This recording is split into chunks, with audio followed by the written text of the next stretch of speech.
voice of the beat. You know what I won't blaze up. Come on, blaze up. It's the beat for me. Wow, wow, wow, wow, wow, wow, wow, wow, wow, wow, wow, wow, wow, wow, wow, wow, for your guy, for your B-O-Y. Drop it for your guy, for your B-O-Y. Do it for your guy, for your B-O-Y. Come on, baby, we live. For your boy. For your boy. Also for your boy. Fix it for your boy. Drop it for your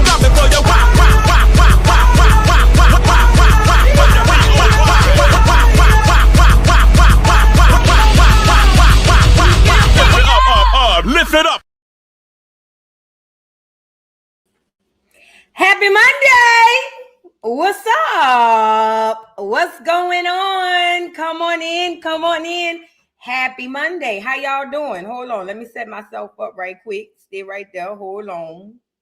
Y'all come on in. Get the likes up on the video. Happy Monday and happy Monday. I said that already. Welcome to the morning, Joce. I'm sorry. This is what happened when I'm trying to walk and chew gum at the same time. Stay right there. I hope y'all are doing well. I hope y'all had a wonderful weekend, as did I. I had a great weekend this weekend. I decided not to come live.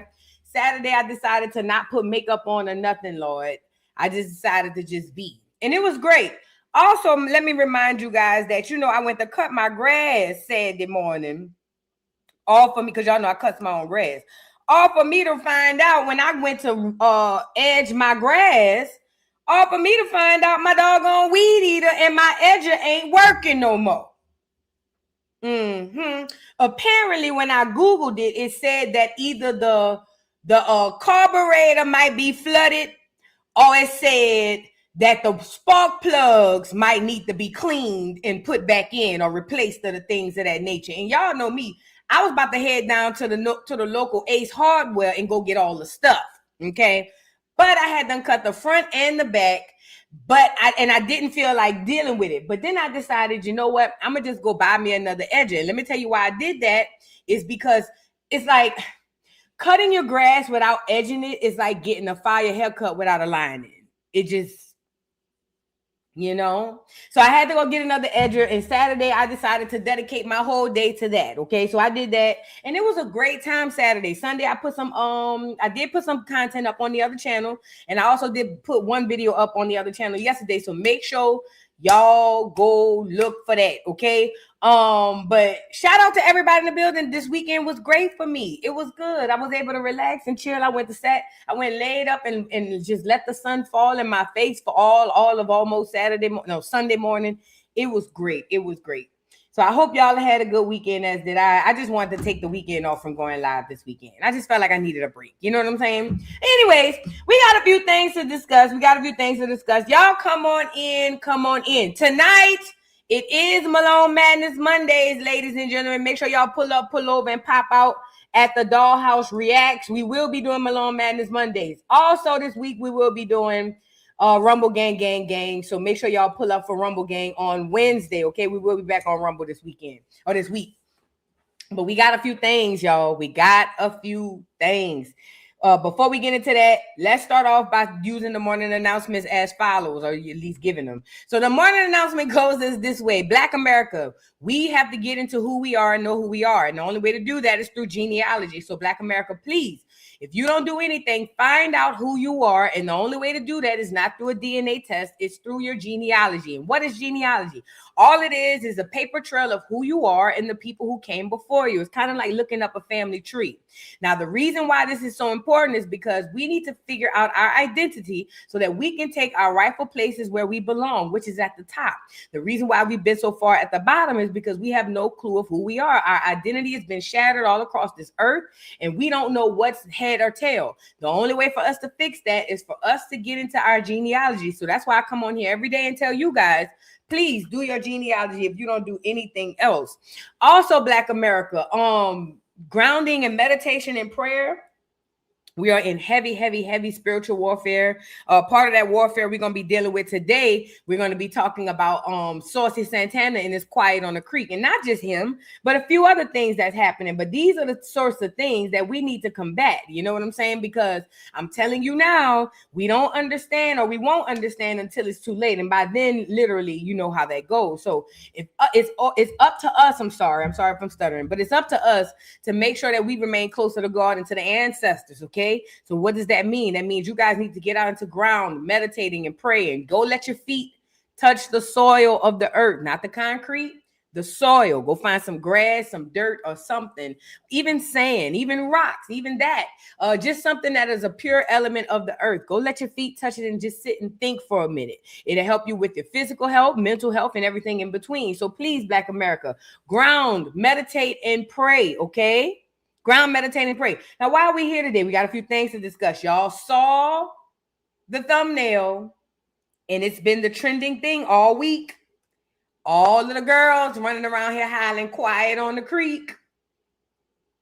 All of the girls are running around the internet like this, saying Quiet on the Creek. And not only is the girls running around the internet saying Quiet on the Creek, alleged straight men are titty bouncing to Quiet on the Creek.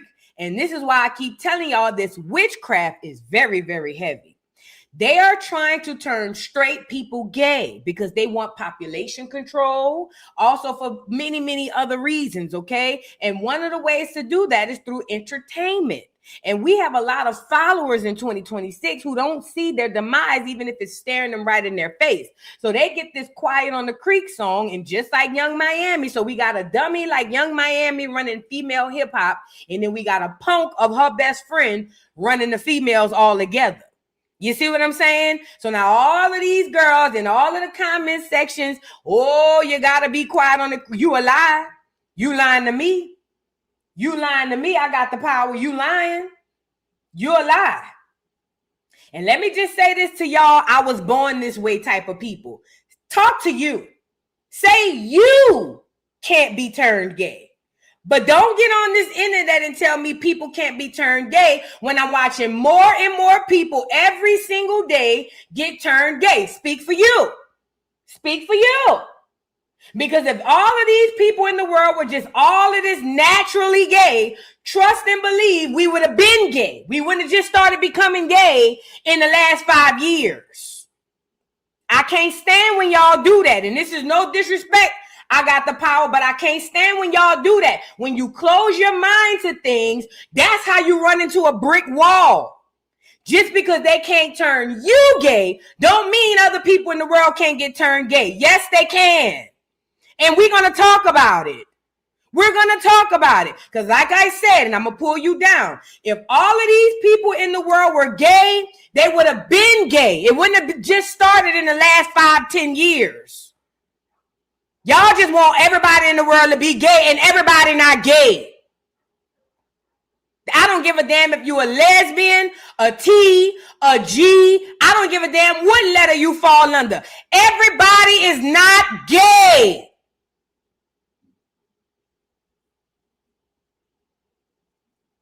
Woo, Jesus, not this morning, Lord. I ain't even got started with the stream. I already know what kind of stream this about to be. I already know what kind of stream this about to be. But it's for people with eyes to see and ears to hear. If you feel played, please log off. Please. If you get triggered by me saying everybody's not gay, please log off and come back tomorrow, because this is going to be one of them type of streams. Please. Please.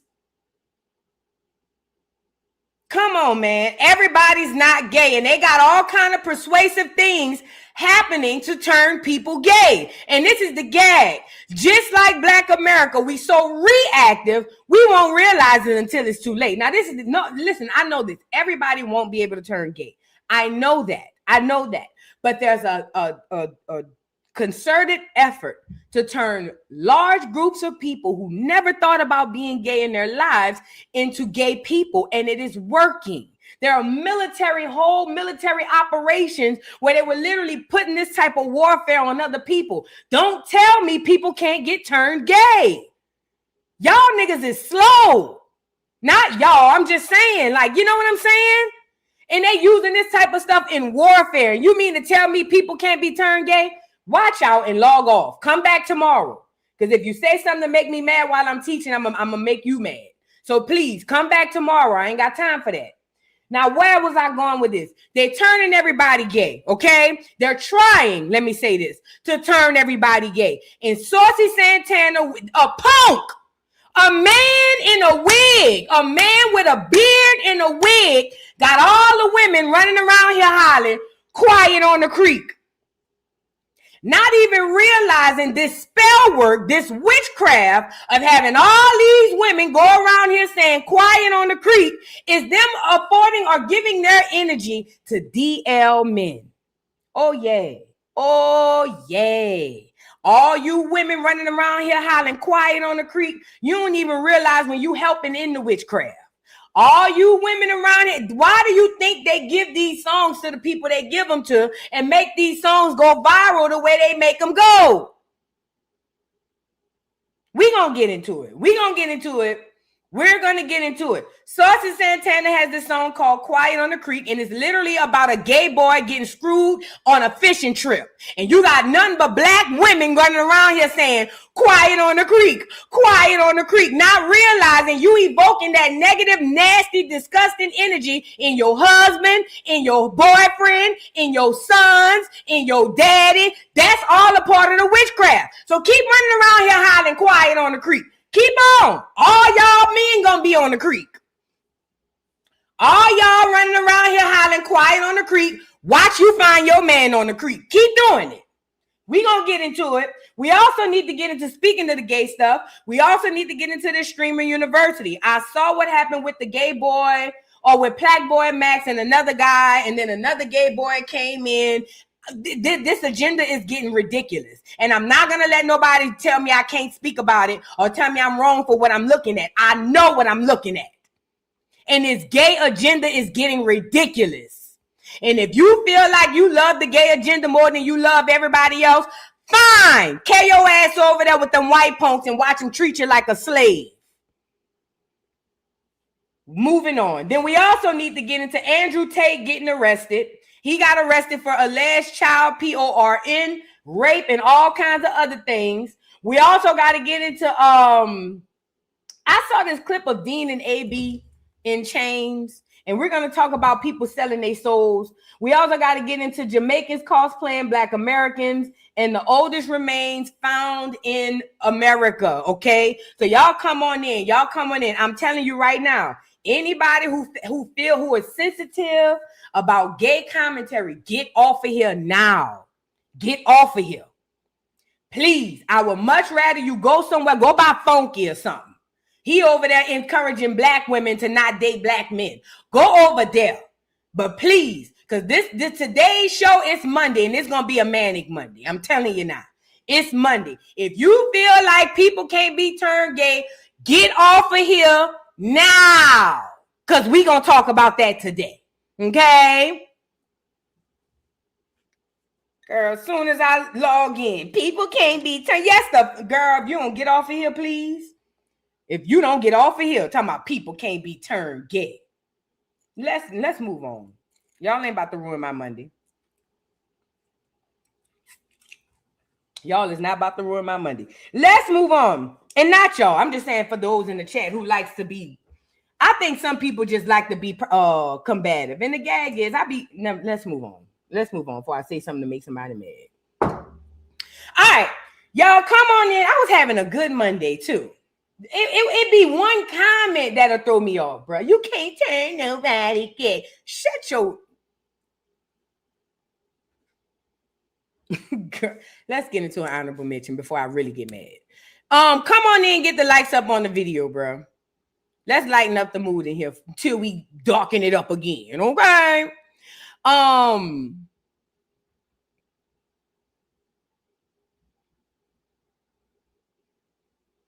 Hold on. Get the likes up. let's start here. Here's something that'll, well, you would think it would open up or make you feel better, but apparently this is gonna make you feel worse. Okay, so y'all come on in, get the likes up on the video. Where is the Mariah Carey people out here? See, I remember this song when I was growing up. I don't know if I was in elementary or middle school, but they had this song called "And When a Hero Comes Along with the strength to carry on." Bitch, I was imagining I was in the choir, girl. I'm telling you, I was singing the song, thinking I was a believer with strength. And when you feel like hope is gone, look inside you and be strong. Yeah, I thought the hero lied in me until I seen this here performance, and I realized this bitch played in our face. Mariah sound so bad. I ain't gonna lie. I don't give a damn how long this bitch been howling at the moon.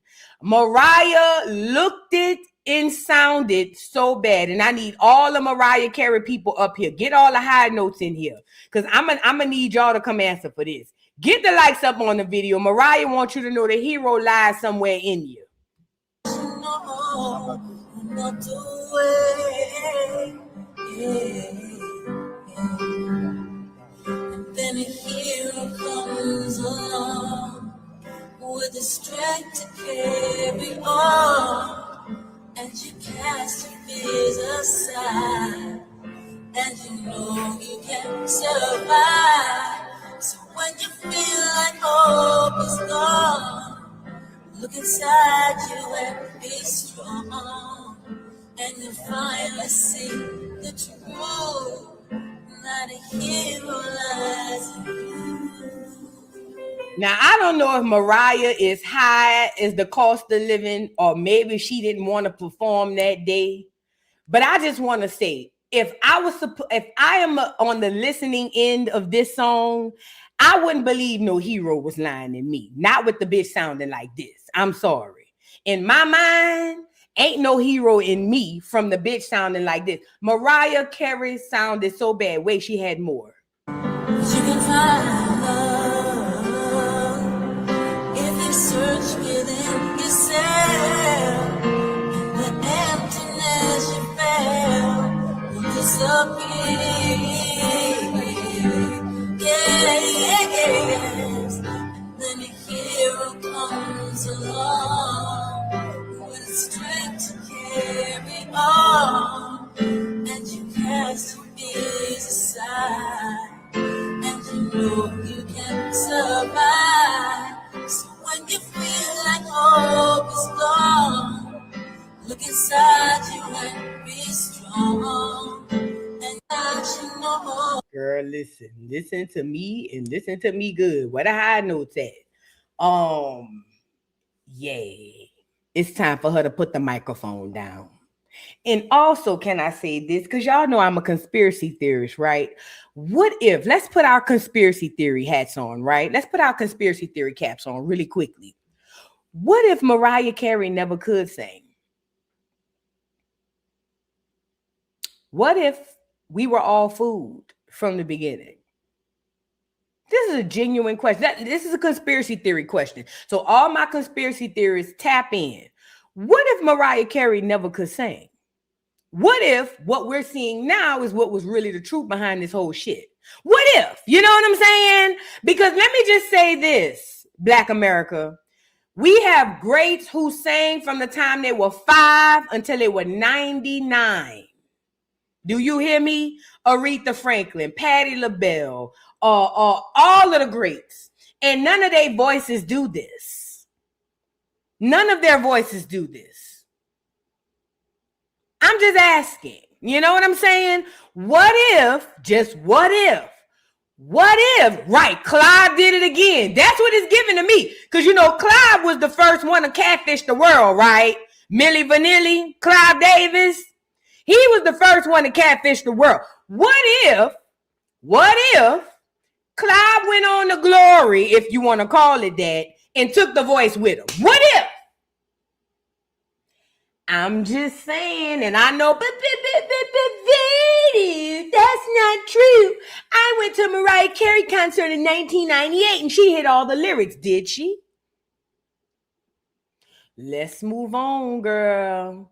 Hey, bro, this world is a stage. This world is a stage. You don't know who's what. You don't know what the hell been going on. Yeah, you probably was there in 98, but you don't know what you heard at this point. You feel what I'm saying? Somebody says she can still sing. Tell her that. You telling the wrong people. Call Mariah on the phone and tell her, bitch, you know you can still sing, right? Yeah, well, what happened, girl? Get her on the ones and twos and tell that to her. We not the ones you need to convince. It's Mariah, girl. Mariah looked it bad. She sounded bad. And at this point is giving Clive is on his own. He done went out the door and left her. If Mariah retired right now, I don't think anybody would have an issue with it. I think she should just go ahead on and retire. And you know what else it made me make sense about? You know my girl Whitney couldn't stand Mariah. Put a 3 in the chat. Girl, where y'all was? I was there. I don't need to go look it up. I was there. Put a 3 in the chat. You know Whitney couldn't stand Mariah.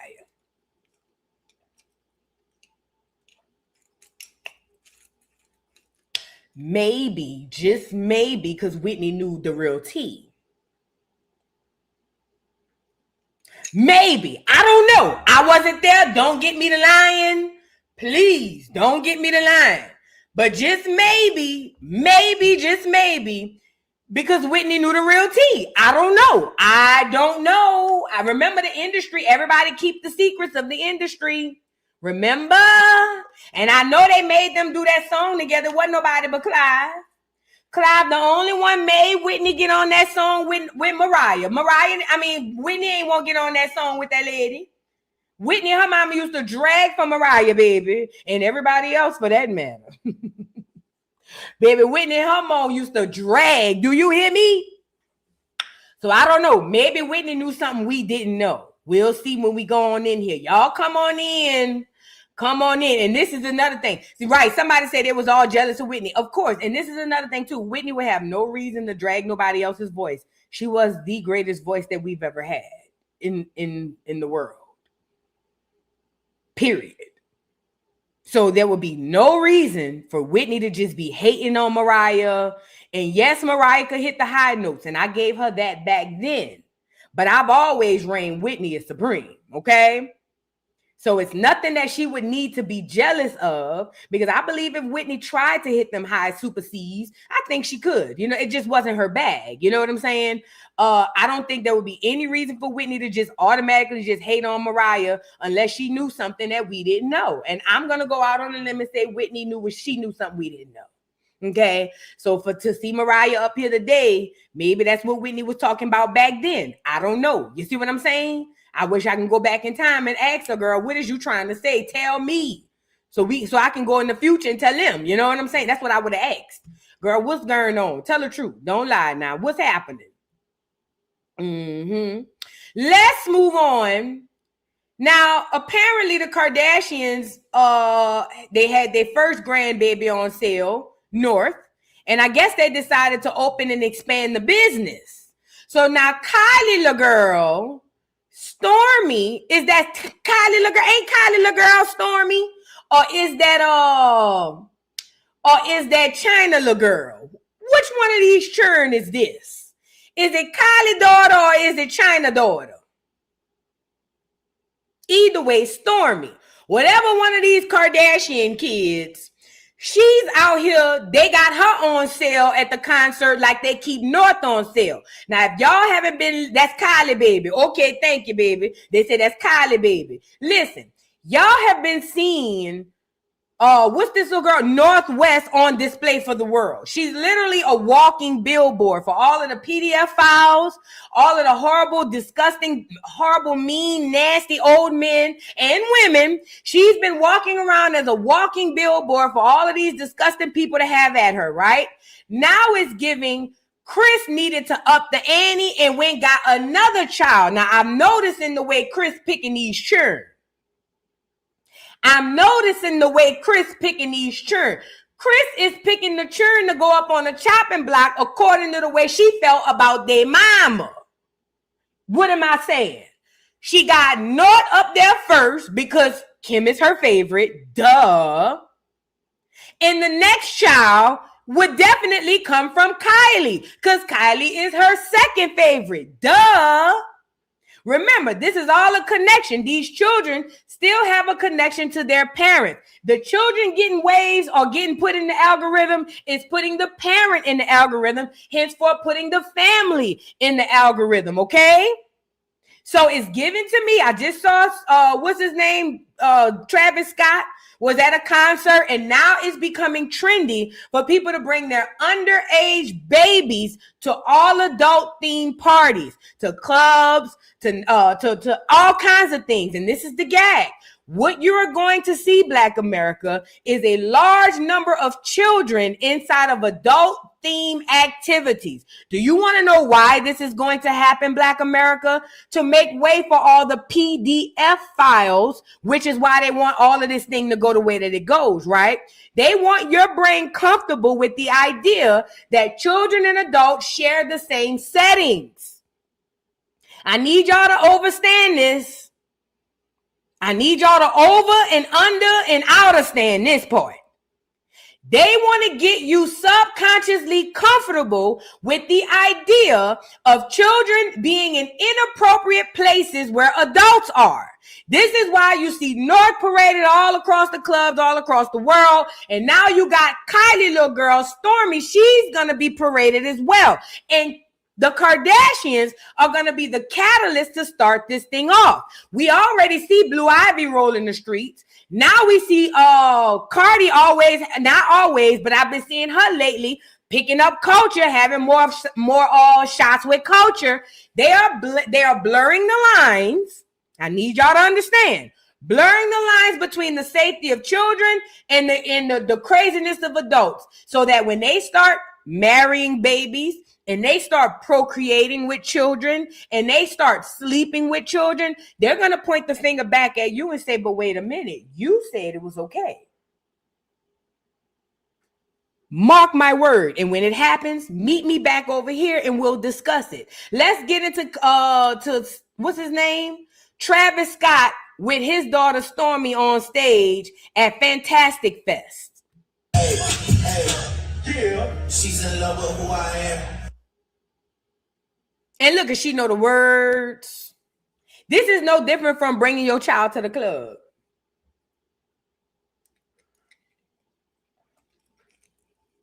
By the time America figures this out, it's going to be too late. Children will already have been abused. Children will already be not only will children have already been abused, but they will already have passed laws that says that you can't do anything about it. So yeah, it's going to even go as bad as they're going to have people coming to your house picking up your kids to marry your kids, and there's nothing you're going to be able to do about it. Oh, because they're getting away from you having to give permission for your children to marry. Oh, by the way, if y'all think I'm lying, check out the laws about your children and their medical histories and things of that nature. I want to say at the age of 13 or 14, no longer can the parents know about the children's medical history. Hold on, let me pull it up, because y'all think this shit a game. Y'all think this is really a game. Stay right there. At what age are parents not allowed to get children's medical records?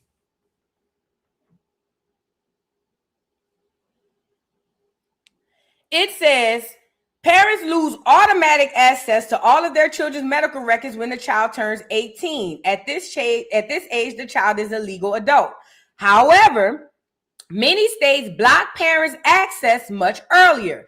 Depending on the state, doctors can block parental access for 12 to 17 years old if the minor is legally allowed to get treatment without parental permission, like for birth control, mental health, or substance abuse. So do you know at the age of 12 in most states, if your child is suffering from birth or need birth control, mental health, or substance abuse, you don't even have to know that they're getting it, and they don't have to consult you.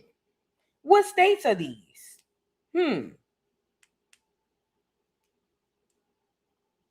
What states restrict access to medical records for minors? Oh, most states restrict parental access to minors' medical records for specific treatments. Provider can deny access if the minor is legally allowed to consent to the care without the parent. This usually applies to sensitive care like birth control, mental health counseling, sexually transmitted diseases or infections, and substance abuse treatment. So why is this important? Right now, in 2026, if your child wanted to go get on birth control, if your child wanted to have any kind of mental health, any kind of sexual health, they can go get that without your permission. So what's going to happen is once they get you subconsciously comfortable with your children being in adult spaces, and they got 777 in the chat right now, 777 people in the chat. Once you get comfortable with that, then they're going to be able to walk into your homes and take your children. If they want to rape them, marry them, or whatever, and they're going to be laws put in place that says you can't stop them. And you know what they're going to say? You're homophobic. You know what they're going to say? You're transphobic. You know what they're going to say? You're anti-LGBTQIA. Because remember, you forget about that plus. And that plus adds them people in that. So with this being said, it's cute. Oh, Travis Scott got his daughter at the concert. Oh, it's so cute. She knows all the words until they knocking at your door, taking your children. And there's nothing you're going to be. You can't even hardly do nothing with your child now. Let's talk about it. You don't have no rights over your child. You think I'm lying? Try it. You can hardly do anything with your children right now. So what you think they're going to do when they make it easier for them folks to come marry your children off? I'm just saying, it's coming, and it's going to be by way through that agenda of the not the community, but the agenda of the LGBTQIA plus community. And people like Saucy Santana, people like T.S. Madison, and a whole bunch of these other punks on the internet that's trying to get y'all to buy into this stuff are directly responsible for this. I'm telling you, and they will be. Watch, allegedly. Let's move on. It's cute now until it ain't no more. My people, my people. How the book say? My people will suffer due to a lack of knowledge or something like that. Something like that. I don't know. Either way, speaking of lack of knowledge, if you still eating at Taco Bell, you must want to die. And I'm going to be real. If you still eating at Taco Bell, you don't give a damn about nothing. You might as well go lick the concrete and chew on asphalt. I'm judging. People who eat at Taco Bell, I'm judging. I don't know what the hell that is y'all around there consuming. I ain't even gonna hold you. I don't even know what that is y'all putting in y'all bodies. But again, I get it. When I was young, when I was 18, 19, you couldn't keep me away from a Nachos Bel Grande. Now, I get it. But now that I'm 43 years old, I would die before I go and eat a bite of Taco Bell. Kill me, bitch. I'd rather just go on to glory. Okay? And why is this important? Because Taco Bell back in the news. It says FDA walks back claim that Taco Bell's lettuce supplier was the source of explosive diarrhea parasites. Says it was a false positive. Lord have mercy. So somebody got explosive diarrhea from the lettuce. And apparently they say it was a false positive. This is the gag. I don't know how somebody was able to tell that it was the lettuce, because anything you eat from Taco Bell should have you with explosive diarrhea. Let's get into the show. Man, oh man. Like I said, if you eat Taco Bell, yeah, I'm judging you. Yeah, I do. I judge you. I do. Let's get into it. The FDA, looking at whether there could be a larger outbreak, tested a lettuce sample from Taylor Farms not involved in the recall and said it found cyclospora, but overnight said that was a false positive and that no products have tested positive for the disease yet. The agency is now continuing to investigate the source of the outbreak. Still, the Taylor Farms recall is ongoing, and the company says it has suspended distribution of iceberg lettuce from central Mexico. And Walmart pulling market-side bagged shredded lettuce and iceberg salad supplied by Taylor from its shelves in multiple states. Walmart adding there have been no confirmed illnesses associated with the products. The FDA, looking at whether there could be a larger outbreak, tested a lettuce sample from Taylor Farms not involved in the recall and said it found cyclospora, but overnight said that was a false positive. Oh, girl.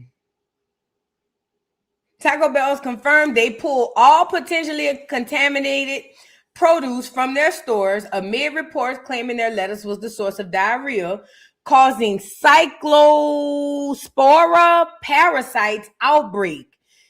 Quote, see you in the drive-thru. I know you fucking...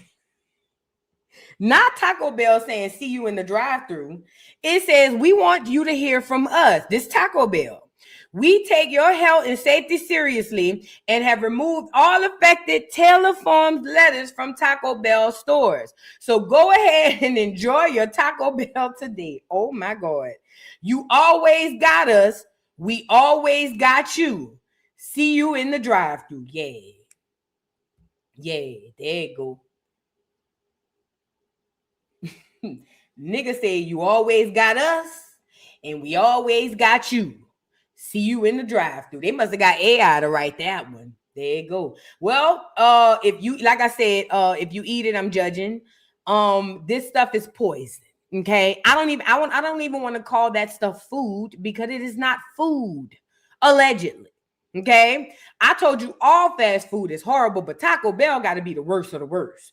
I don't think it get no worse than Taco Bell as it pertains to the quality of this food substance that y'all be eating and taking in.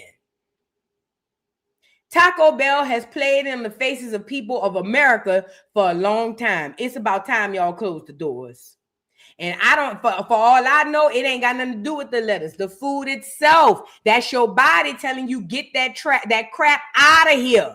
That's, y'all ever wonder why you have explosive diarrhea and explosive vomiting? That's your body saying, oh, hell no. Y'all better leave that stuff alone. Oh, and by the way, let me also add this. These fast food companies knows that most people won't sue. And they know all they have to do is come out here and say a little 1-2 yin yang. Oh, we got you. Y'all got us. And y'all gonna just go with the move. Remember? Trust and believe. I don't think it had nothing to do with the lettuce. I think that stuff that y'all call food that they sell down there is what's really killing y'all. In my opinion. But again, I haven't had Taco Bell, we'll be in 2026, since the 99 and the 2000s. So don't get me the line. You know what I'm saying? Please don't get me the line. Either way, if you or someone you know is golfing down Taco Bell, please tell them step away from the tacos. Y'all got Taco Bell at home. You can make better tacos at home anyway. At any rate, let's move on. Y'all get the likes up. Let me read a couple of super chats right quick. Asia the Heat Seeker, thank you so much for the super chat. Says 2 gems, silver star. Thank you so much, Asia. I appreciate you, boo. Thank you, thank you, thank you. Sonia Brownskin, thank you so much for the super chat, for the gem. She says 500 gems, sun balloon. Thank you so much. Always showing me through the super chat when y'all be sending the balloons and stuff, the gems. Thank you so much, boo. They hadn't did that yet. Tamika Simone, thank you so much for the super chat. Says it starts with the music in which they have science behind. Oh, yeah. They got all kind of scientists behind the music. And that's why we're going to get on Quiet on the Creek. We already talked about Spin That. Now we're going to get on Quiet on the Creek. And did y'all notice, like I said, it's Saucy, Santana and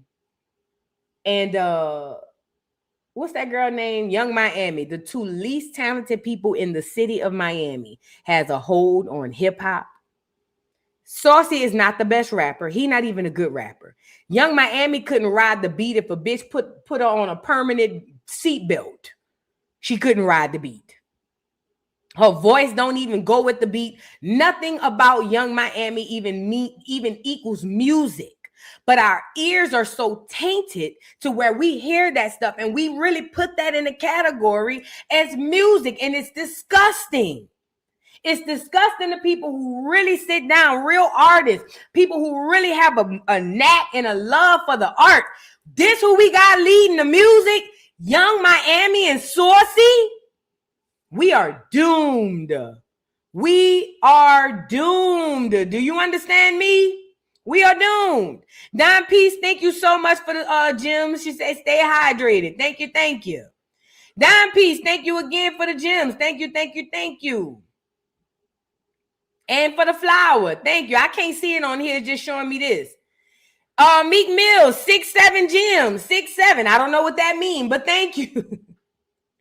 Dime Piece, thank you. Oh, now all y'all gonna keep sending gems. Hey, I ain't mad at it. Send them.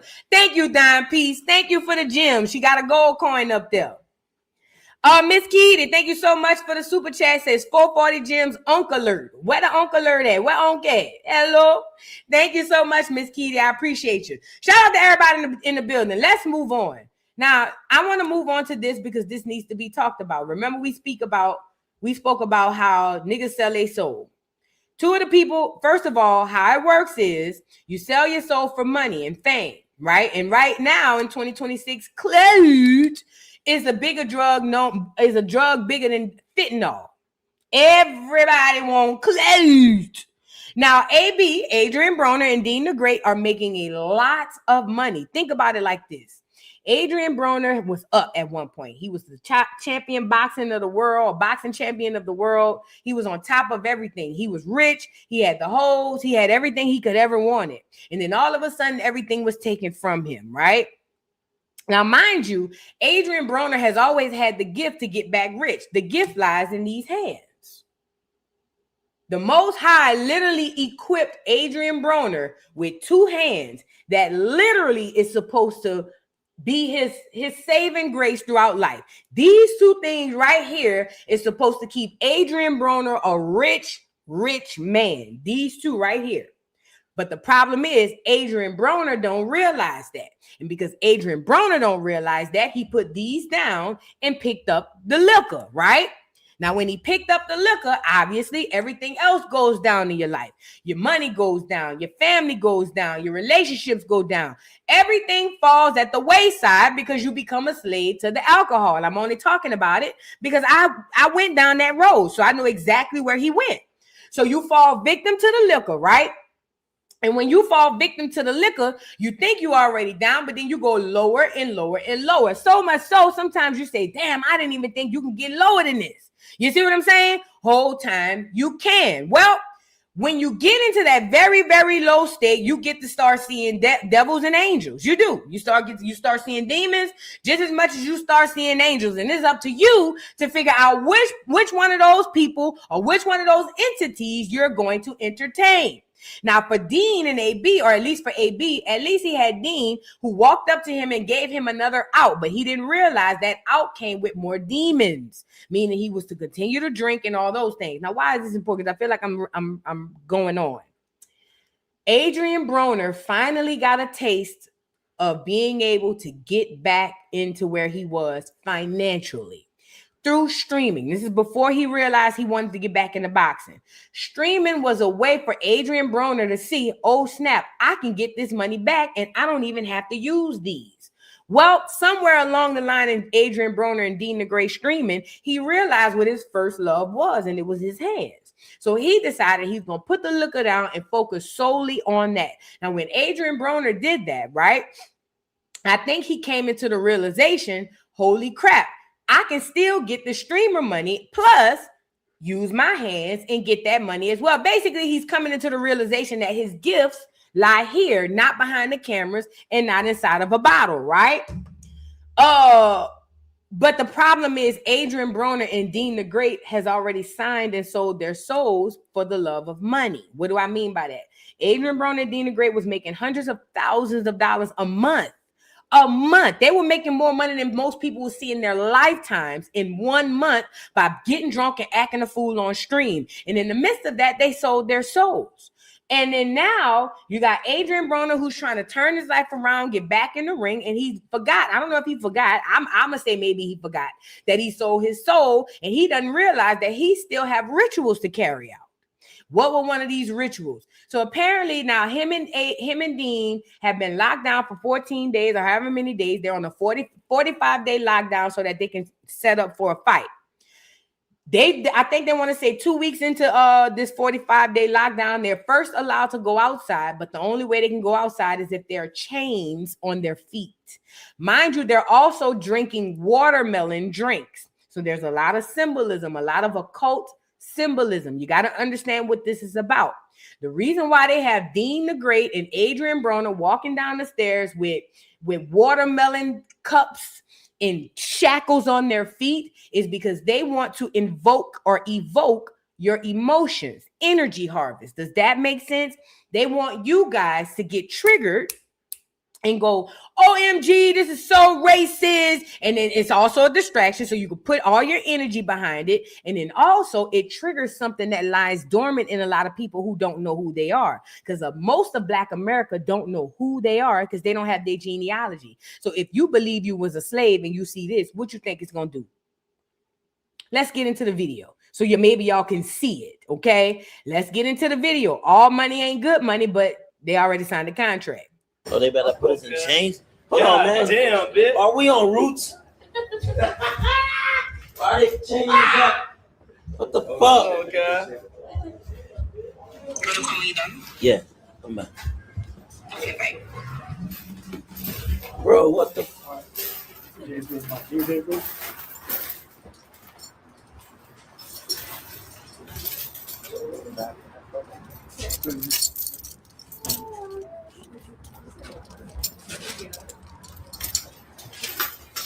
And notice it's white people putting the chains on. Did y'all caught that? And it's white people walking them out.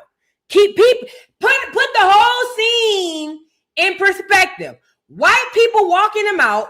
White people putting chains on them. These niggas got watermelon drinks, getting chains put on their feet. Nah, okay. Can you feel the fresh air? I ain't been out here. I ain't been outside in a week, in 2 weeks, gang. This is crazy. We good? Y'all got, but that's a week. That's our feet.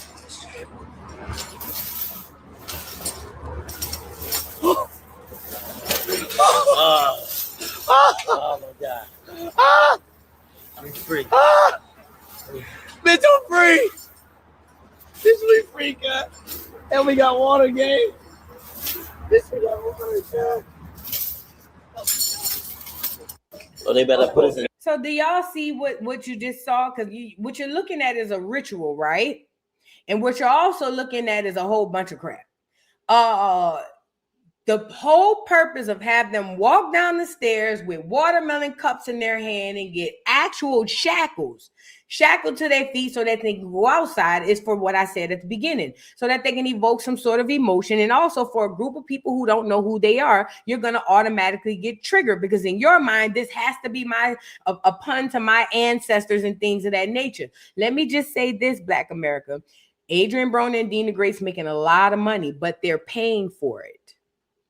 They had to agree to do certain things to continue to make the money that they make. See, the problem with the world is y'all think that these is just two random dudes who just decided to set up a camera and they just went viral and it's just all organic. And I'm here to tell you this is not. This is all contrived. There's someone behind the scene with a script who probably sets up their days every single day. You're going to do this, you're going to do that, then you're going to have this, and then you're going to have that, and then you're going to go here, and then you're going to do that. Who do you think those people are who are behind the scenes setting the script? Who you think them people is?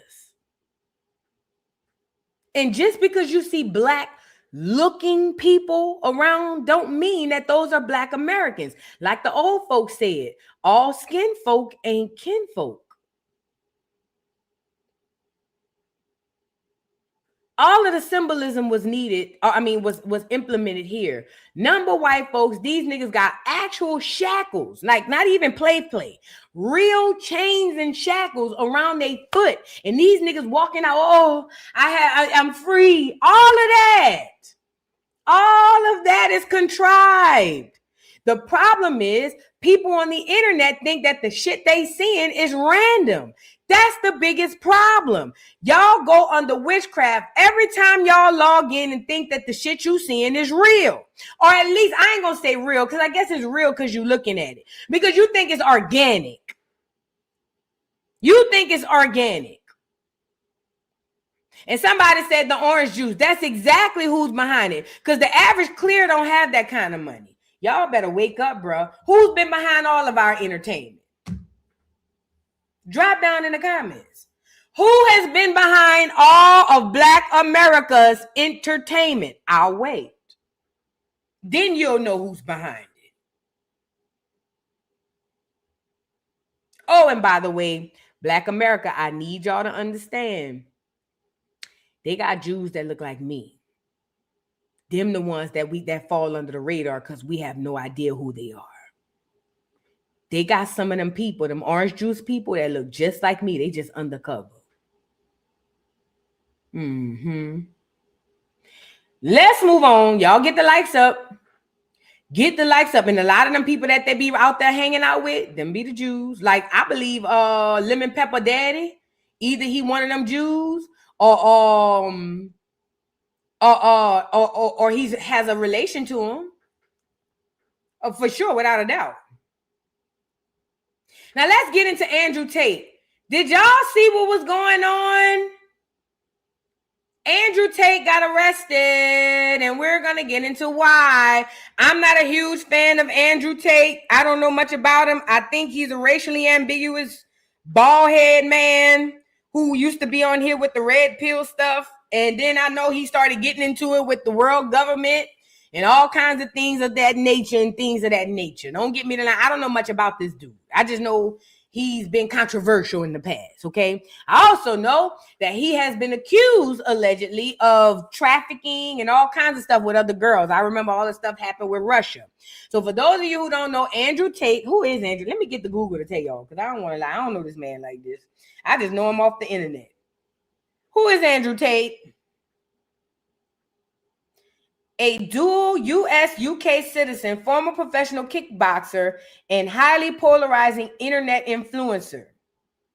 He is currently detained in Miami, Florida, facing extradition to the UK on extensive rape and sex trafficking charges. So, okay, him and his brother, Andrew and Tristan, I think they have a Black American daddy, but I think their mom is something else. Either way, long story short, they've been known to be controversial. Now, there's a video that surfaced.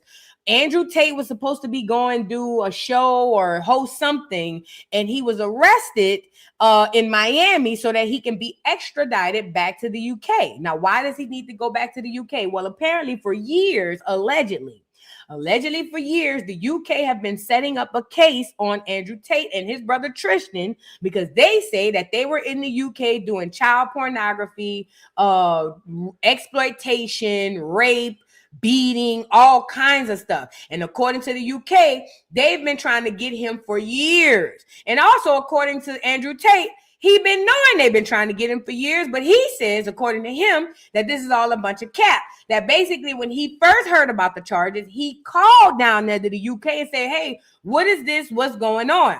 According to Andrew Tate, he said the UK wouldn't give him any details, wouldn't tell him about who the victims were or nothing. Basically, the UK just wanted him to go turn himself in, but he was like, that doesn't make logical sense.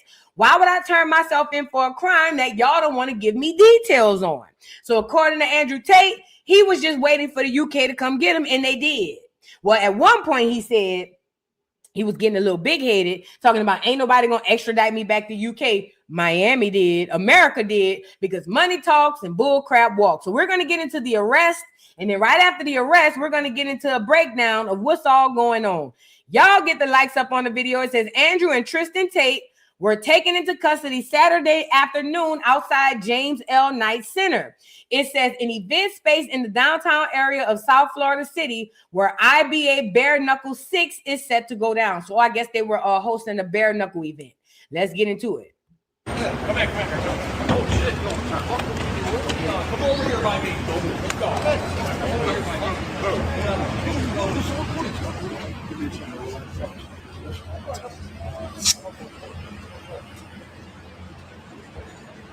Back up.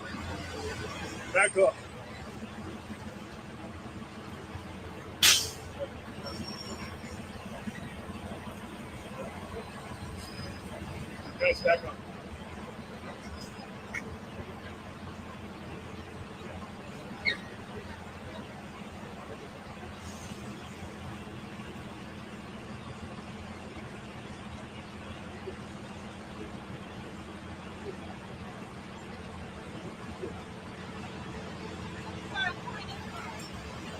You don't lose scores? You be able to pull it up some food. You gotta go. Okay.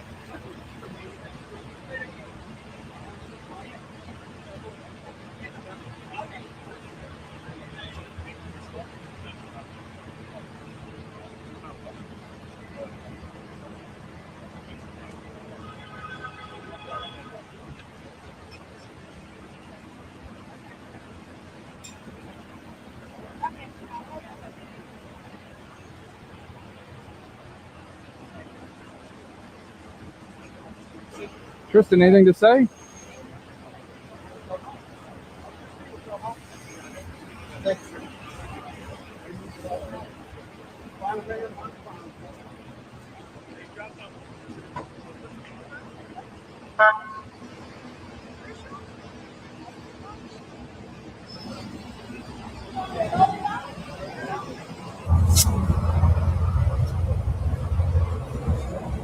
Back up. Back up. Back up.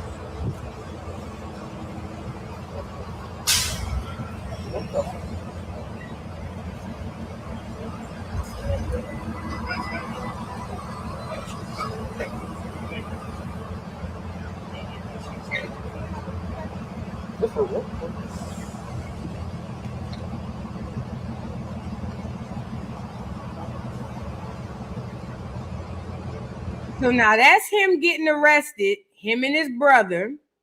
Now I want to get into the actual story of what all happened, okay? It says U.S. Marshals arrest Andrew Tate and Tristan Tate in Miami and UK extradition request amid 59 reported rape and sex trafficking charges. This is a few slides, y'all, so we're going to jump into them. Hold on. Let me back up. Let me turn the volume up. Let's get into what they say happened. Are now facing new legal troubles. Authorities in the UK announcing additional charges. Local 10's Isabella Martin is live in Miami with what we know. Isabella. Yeah, well, Andrew and Tristan Tate are in federal custody here in Miami as British authorities are pushing to extradite the brothers after announcing 38 new charges with 4 alleged victims. Hours before his arrest, Andrew Tate posted this video on X from Miami Friday night. By Saturday, Andrew and Tristan Tate had been arrested by the U.S. Marshals Service on a sealed warrant. Multiple published reports say the Tate brothers were arrested before Andrew Tate was scheduled to co-host a bare-knuckle boxing event in downtown Miami. The arrests come after British prosecutors announced they're seeking the brothers' extradition and authorized 38 additional charges involving 4 additional alleged victims. The new charges include allegations of rape, arranging or facilitating human trafficking for sexual exploitation. The Tate brothers are now facing new legal troubles. Andrew Tate also faces additional charges involving indecent images of a child and extreme pornography. In a statement provided to the Associated Press, the Tate's attorney called the charges politically motivated and defamatory and said the brothers intend to fight the extradition request. Andrew and Tristan Tate are expected to make their first court appearance early next week. We'll continue to keep covering this story. Watch Local 10 for more. For now, reporting live, I'm Isabella Martin, Local 10 News. And assault. I'm Assistant Chief Constable Karina Thomas, lead for the Bedfordshire, Cambridgeshire and Hertfordshire Major Crime Unit. In 2024, the CPS authorised 21 charges against Andrew Tate and Tristan Tate, following our investigation into allegations of sexual offences dating back to 2012. Following the initial charges being authorised, we have continued to investigate further offences reported to both Bedfordshire Police and Hertfordshire Constabulary. As a result, 38 new charges in total have now been authorised against Andrew and Tristan Tate, bringing the total number of charges faced to 59. The charges relate to 7 victims spanning a period from 2010 to 2017. Our officers have worked closely with the CPS and both national and international law enforcement agencies as part of this complex investigation. I can now confirm that officers from the United States have arrested both Andrew and Tristan Tate in relation. I'm assisting to this matter, and they are being detained pending ongoing legal proceedings. We understand the interest that this case will generate, but we would urge the public not to speculate and to allow the legal process to be carried out correctly. I want to make it clear that there is no place for male violence against women and girls in our society, and we will continue to work tirelessly to support victims and investigate all reports made to us. Thank you. All right. Sorry. 2 brothers have been detained by officers in the United States of America following an investigation by our major crime unit into sexual offenses. Andrew Tate, 39, and Tristan Tate, 38, were arrested in Miami yesterday, Saturday. It says, following the arrest of Andrew and Tristan Tate overnight in the U.S., our Assistant Chief Constable, Karina Thomas, has issued a statement. The brothers were arrested as part of an ongoing investigation by our major crime unit into a number of sexual offenses. I ain't reading all that. But the clears down in the UK have found a way to get Andrew and Tristan Tate arrested for human trafficking, rape, and things of that nature. Yeah. And this is an old article from 2025, but this is from Hollywood Unlocked. But this is from 2025. Here's another one from 2024. Let me read the one from 2025. What it said at the bottom. Do they have clip notes down here?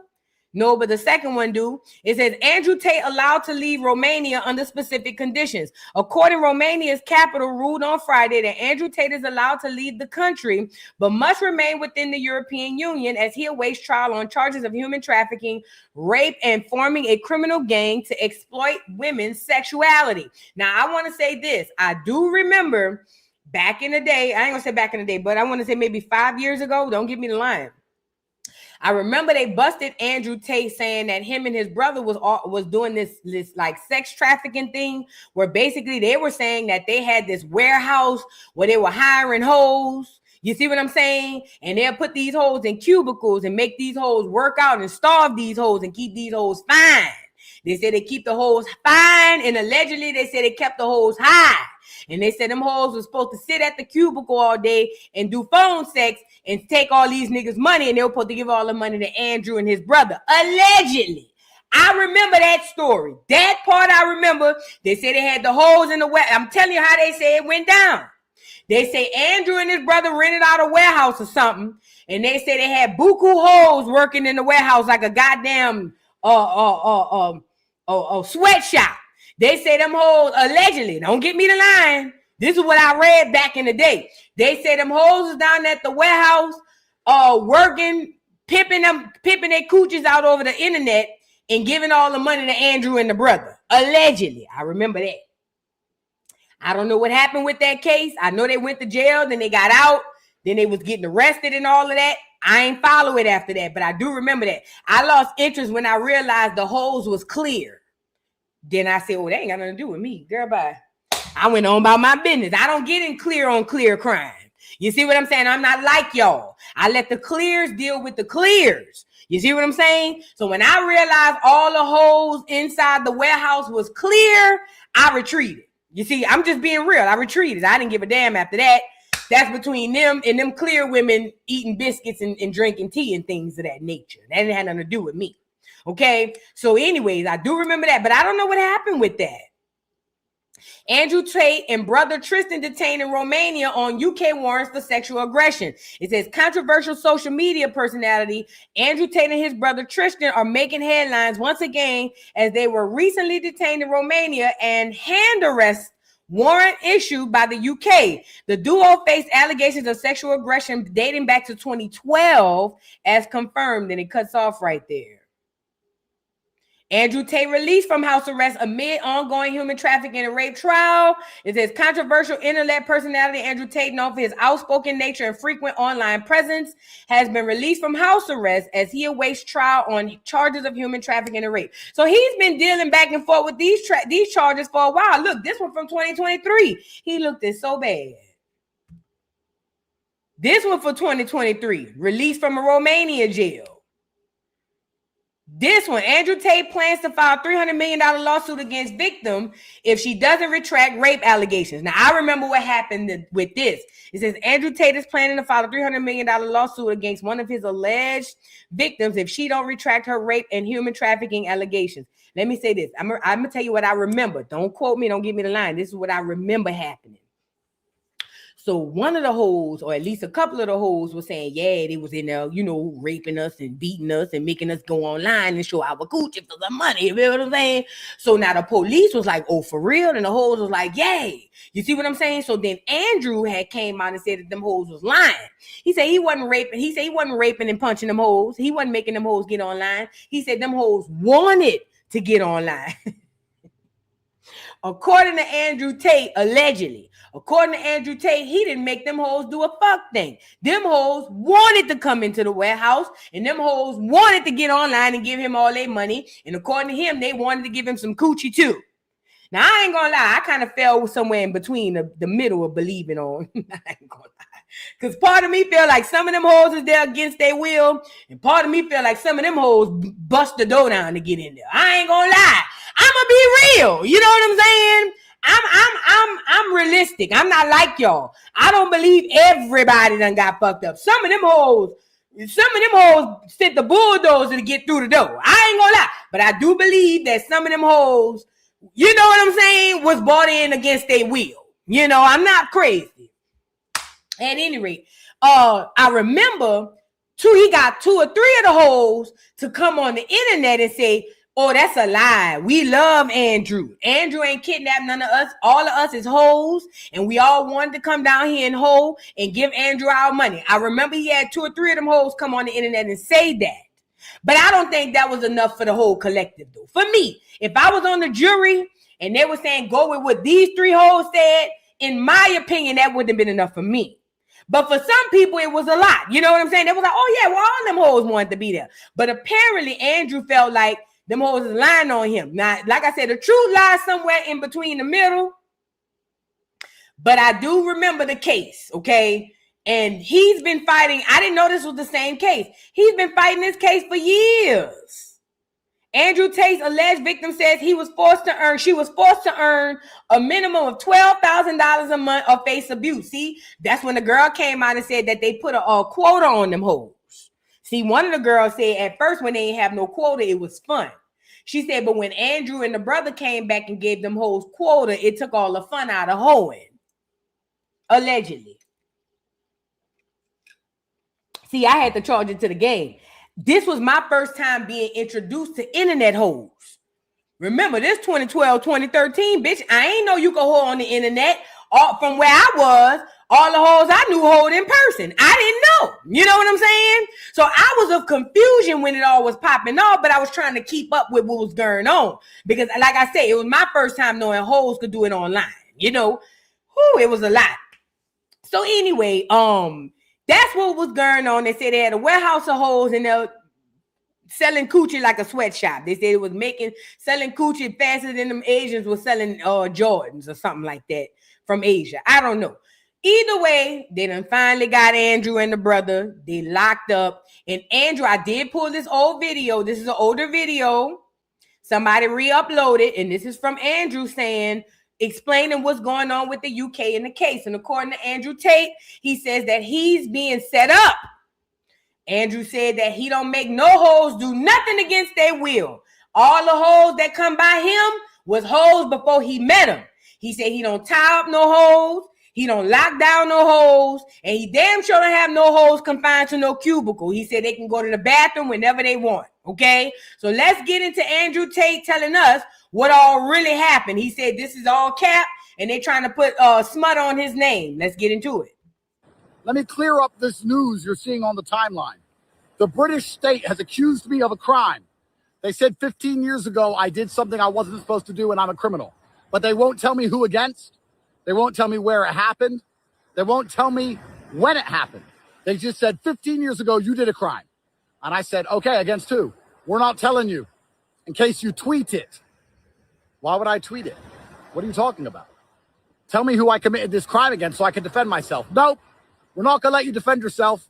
You're accused of a crime. You're charged with a crime. We won't tell you who against. And I said, well, then how do I put a defense together? And they said, well, if you come to England, we'll tell you. I said, sure, I'll come to England. No problem. All I want to know is, can you guarantee I will not be remanded in custody? They said, no, we're not going to guarantee you that. If you come to England, there's a strong chance you're going to go to Belmarsh, remanded in custody for years, pre-trial. And I'm like, so you are accusing me of a crime. You've issued a warrant.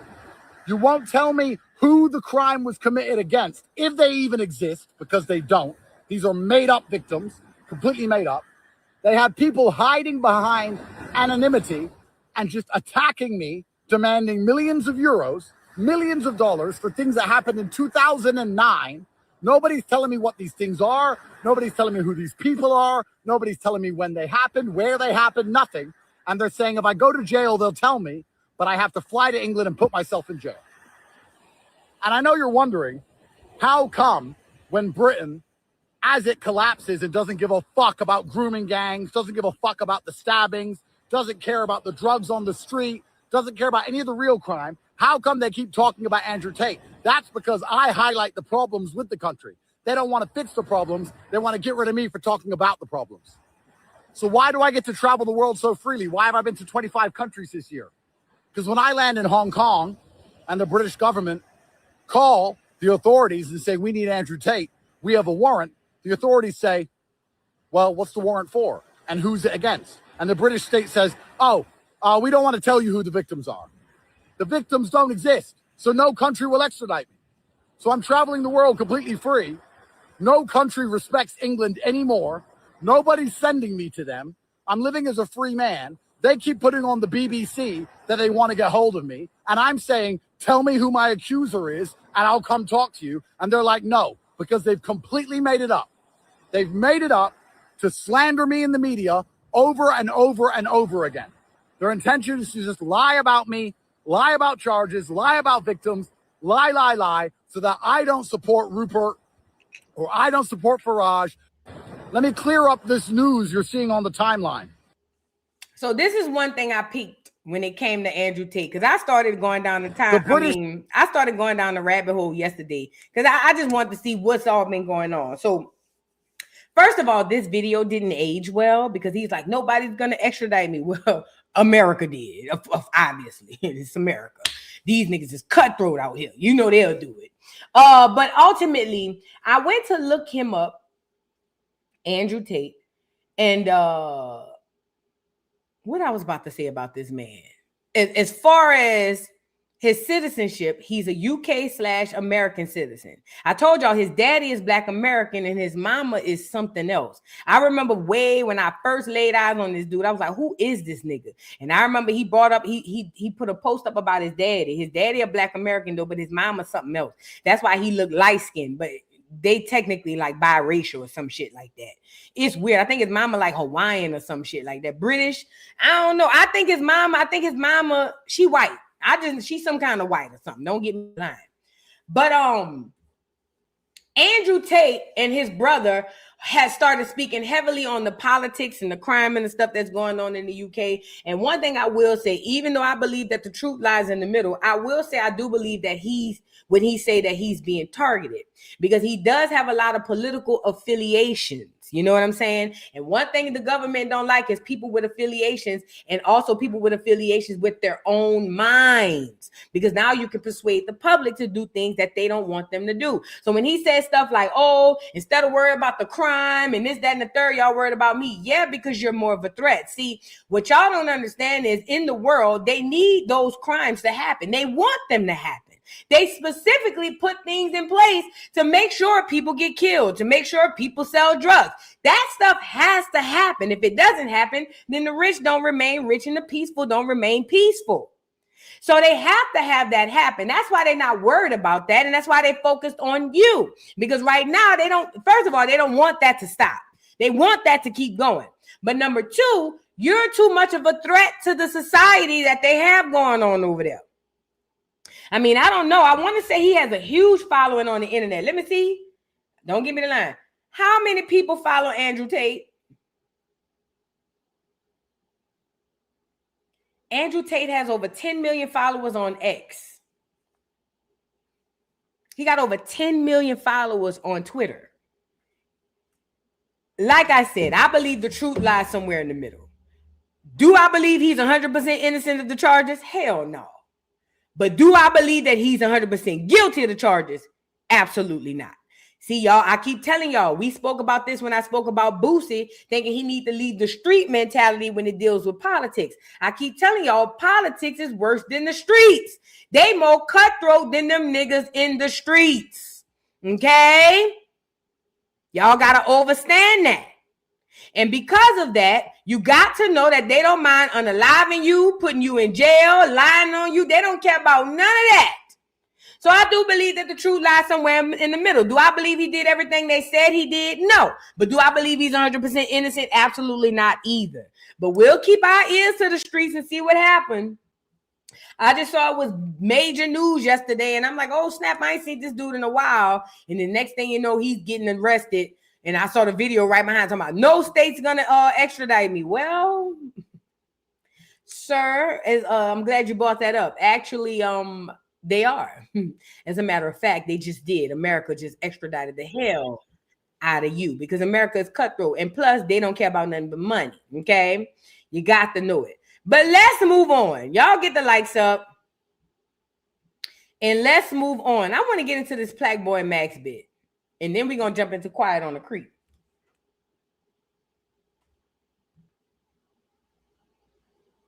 Let me see. Let me pull up another thing. Y'all get the likes up. Shout out to everybody in the building. I just have to pull up the original video and then we could jump off the porch.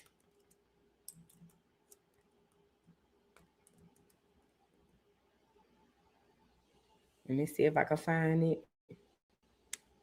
All right. Plaqueboy Max. Y'all know who Plaqueboy Max is, right? Plaqueboy Max is the light-skinned guy who's a streamer. Let me share the tab so y'all can see him. He's a streamer. And we all know they have this streamer university going on right now. Y'all know about the streamer university with Kai Cenat. Let me see if I can pull that up so y'all can see that. Because I want to set this up. Because now we're getting into this gay agenda that's happening to our people. Hold on. Streamer University. Let's see if we can pull that up. Now, if y'all have been on here, y'all know I told y'all that Kai Cenat has this thing called Streamer University. And I also told y'all that Streamer University is going to be bigger than Harvard. Streamer University is the first of its kind, Black America, but I need you to understand what you're witnessing. You're at the cusp, or you're at the brinks and the cusp of something that you don't even know was about to happen. Streamer University is something that started from Kai Cenat, allegedly, but Streamer University is going to be bigger than any college you could ever go to. At some point within the next 5 to 10 years, to have a degree from Streamer University is going to be more valuable than having a law degree from Harvard. It's going to be more valuable than having a doctorate degree from any of your famous institutions.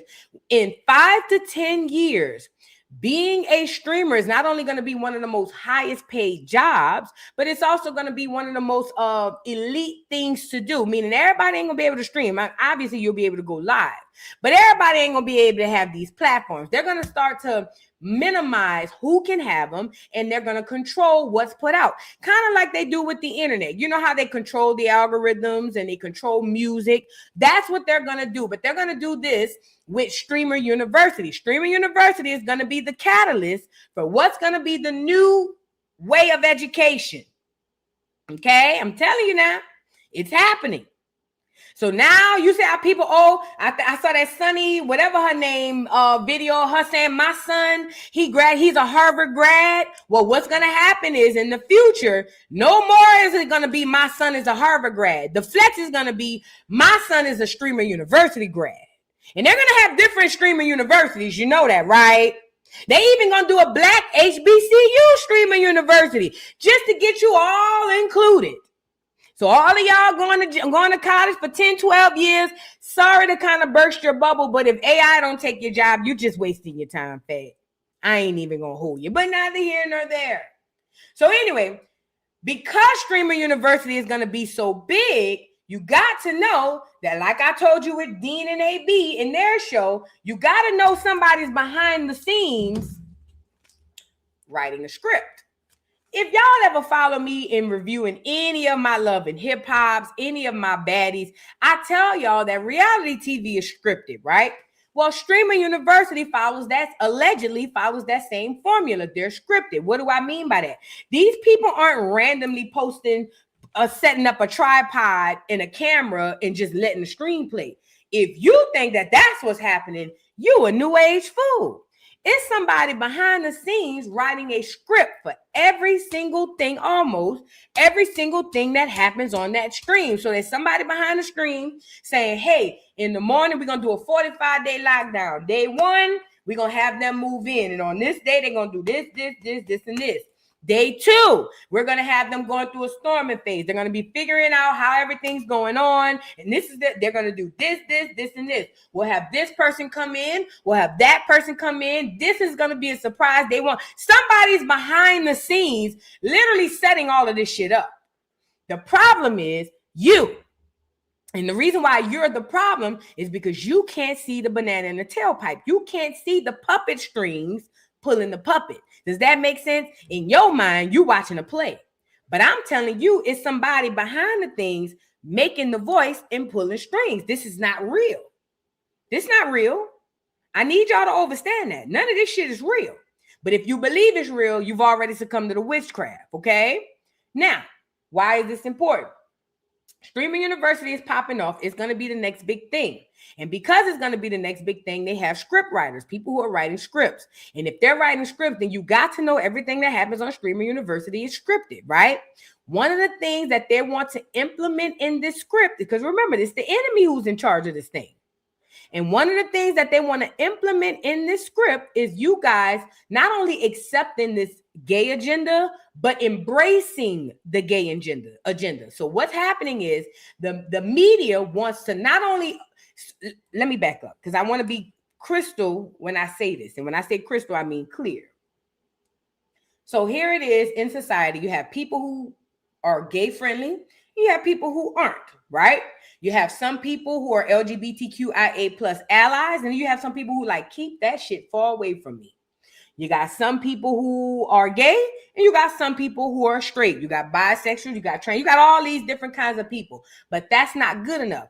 What the media and society wants is for everybody to be either gay adjacent, meaning I'm with a husband, but I sleep with a wife, or I'm a husband and I'm a man, but I sleep on the low with other men. They either want that to be the norm or straight up everybody to be sexually fluid. And let me tell you why they want everyone to be sexually fluid. Because number one, that minimizes procreation. And to Black America, you're the main target of genocide. You're the main target of who they want to minimize the amount of children you have. You want to know why, Black America? Because you have the most children per person than anybody in this planet. Well, I'll say in American soil, right? So they want to minimize the amount of children you had. And they've already done a good job about it. If y'all paid attention to the headlines, younger girls aren't getting pregnant at rates they used to. Now it's older women, which is a good thing. It's not a bad thing. But I'm telling you, that cuts down on pregnancy rates because culturally, we've always had our children young. Culturally. Even before we knew it was bad to have sex before 18. Culturally, we've always had our children young. So now that the cultural shift has happened and more older women are having babies, it is definitely going to put a dent on our numbers. I'm telling you. Whether you want to believe it or not, it's just the facts. Okay? So you see that culturally, or you see they're starting to implement certain things to already persuade the culture, right? And part of this gay agenda, this is how they want to trick you in the gay agenda. They want you to believe, first of all, this is a fact. They want you to believe that there are gay, trans, and LGBTQ members who are oppressed. I want to be the first person to come on the internet and say that is a fact. There are especially Black, OMG, the black people inside of the LGBTQIA+, and I don't care what kind of black you is, they suffer more than anybody. As a matter of fact, I'm starting to wonder how much suffering do the clears in the LGBT community actually go through. I think the mass majority of the suffering is on the hands of the black people inside of the community. That's just my opinion. So I want to be the first person to say that I believe that that is a fact. But what I'm trying to get you to understand is how they're hijacking that situation to benefit them. What do I mean by that? So there's a large number of people inside the LGBTQIA+ community who suffer through discrimination. They suffer from all kinds of homophobia, and they do. I'm gonna be real. They absolutely do. But what's happening is the people who don't suffer from that inside of that community are using that suffrage and using it as if it's something that happens to them. What do I mean? So you got poor, and I ain't gonna put race in it. You got the poor people in the LGBT community. They the ones get the brunt of most of the issues. But the rich people inside of that community hardly ever, if ever, see any of these issues. So what do I mean? The rich people are taking on the baggage or the result of the suffering from the poor people. They're literally putting it on like a jacket. So the rich people are the well-to-do people inside of the community. Watch the poor people go through the stuff they go through. And then in order for them to reap the benefits, they go and take their suffrage and put it on themselves like a jacket. And they say, see, I'm LGBTQ and look at how they're treating us. Mind you, the rich aren't getting treated like this. No, only the poor. And I took race out of it to kind of help you see it. But if we add race to it, the real people that's only really suffering are the black people inside of that goddamn community. I'm not saying no clear people suffering, but the mass majority of the people who get the mass majority of the suffering inside of the LGBTQIA+ community are the blacks, specifically the Black Americans, if I'm being real. But those people never get the relief of their suffering because all of their suffering and pain goes to the rich people inside of said community. I'm using that as an example to show you exactly how the powers that be takes on your pain for their benefit. You get to go through the pain. You get no relief, nothing from it. The only people who receive any relief from your pain are the people who's trying on your pain like a jacket. Put a 3 in the chat if I just made sense. I really hope that made sense. Meaning they look at you go through all of the hell and then they try it on and use it for themselves, okay? And you continue to go through hell over and over and over. And the only people who gets the benefit are the people who don't actually go through it. The people who just using you as a shield, okay? Now, because I feel like I went off on a tangent. Lord have mercy. All right. So that's what's happening inside of the LGBTQIA+ community. Now, remember I told you, you got people behind the scenes writing the scripts for these streams. Y'all thinking these is random. They're not. There's somebody behind the scenes saying they're going to do this at 8. Then at 9, they're going to do this. And at 10, they're going to do that. And then at 10:30, so-and-so going to drop by. Then at 11, they're going to eat lunch. It's somebody right behind the scenes doing that. So with that being said, if those people who are writing the scripts are a part of the powers that be and not the people who are actually suffering, then that would mean that the people writing the scripts could implement whatever they want to implement. If they want to put in an okie doke and slide one in on the people, they can do it. They're writing the script. If they want to add in any kind of propaganda, if they want to add anything they want to add to screw the minds of the people, they can do it because they're holding the pen and the paper. They're writing the script. And that's exactly what's happening at Streamer University. The people behind the scenes who write the script wrote in this whole gay agenda into the Streamer University. And why did they do this? Because they want the suffering from the poor and especially the black people inside of that community to be so loud that it makes us release all inhibitions and accept anything. So they're taking the suffrage from the people who actually go through it, putting it on display and telling us we need to accept everything because everybody's suffering. And I'm telling you, that's not the truth. And they got this gay dude. I don't know who the gay dude is. Who is this gay dude that's at Streamer University? Let me see if I can pull him up. Who is the punk at Streamer University? Is this him? I think this him. No, this not him. Hold on.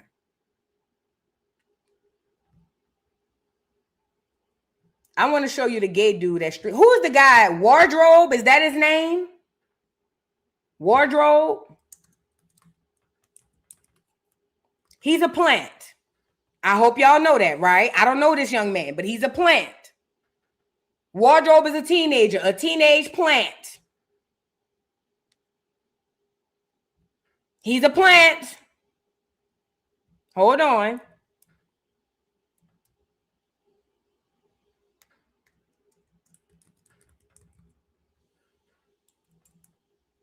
Is that his name, Wardrobe? Why I can't find him? How you spell his name? He like 17. Let me see if I can find him.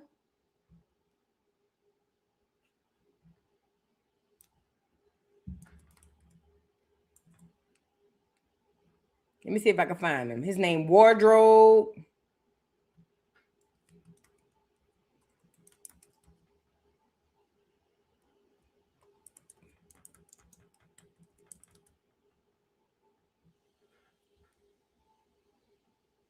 Okay, this the gay guy.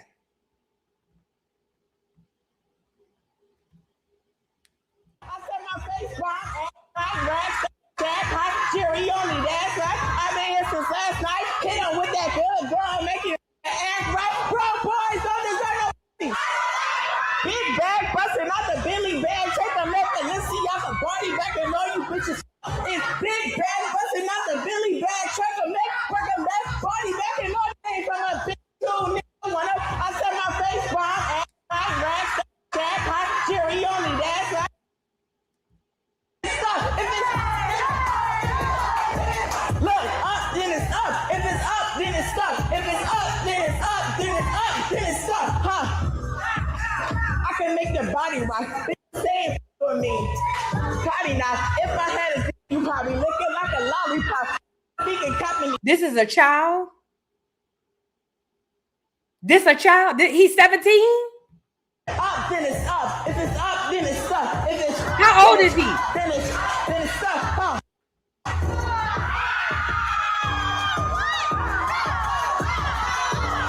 How old is he? We can stop it here. He's a plant. He's a plant. Put there. He's a plant put there for this reason. Mind you, he's on stage leading girls, and he's got a big old stain on his booty hole. He's sweating by the butt. And he's twerking all over the stage with juice by the butt.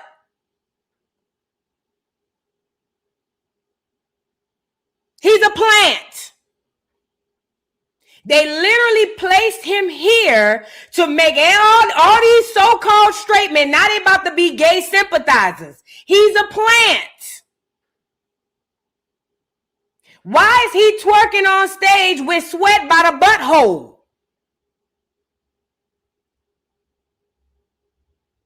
Somebody drop down in the comments. And if this is a child, then we got a bigger fish to fry. Because why is a child bouncing on a chair and twerking and shaking his ass with sweat coming out the butthole? If this is a child. Because y'all in the comments holler, be careful, boo. Be careful for what? If this is a child, why is he sweating by the butthole?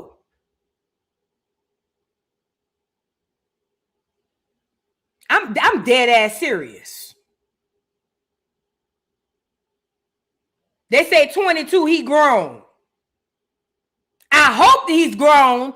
I hope to God he's 22. Because if he's 17 doing all of this, then we got a whole nother conversation to have here.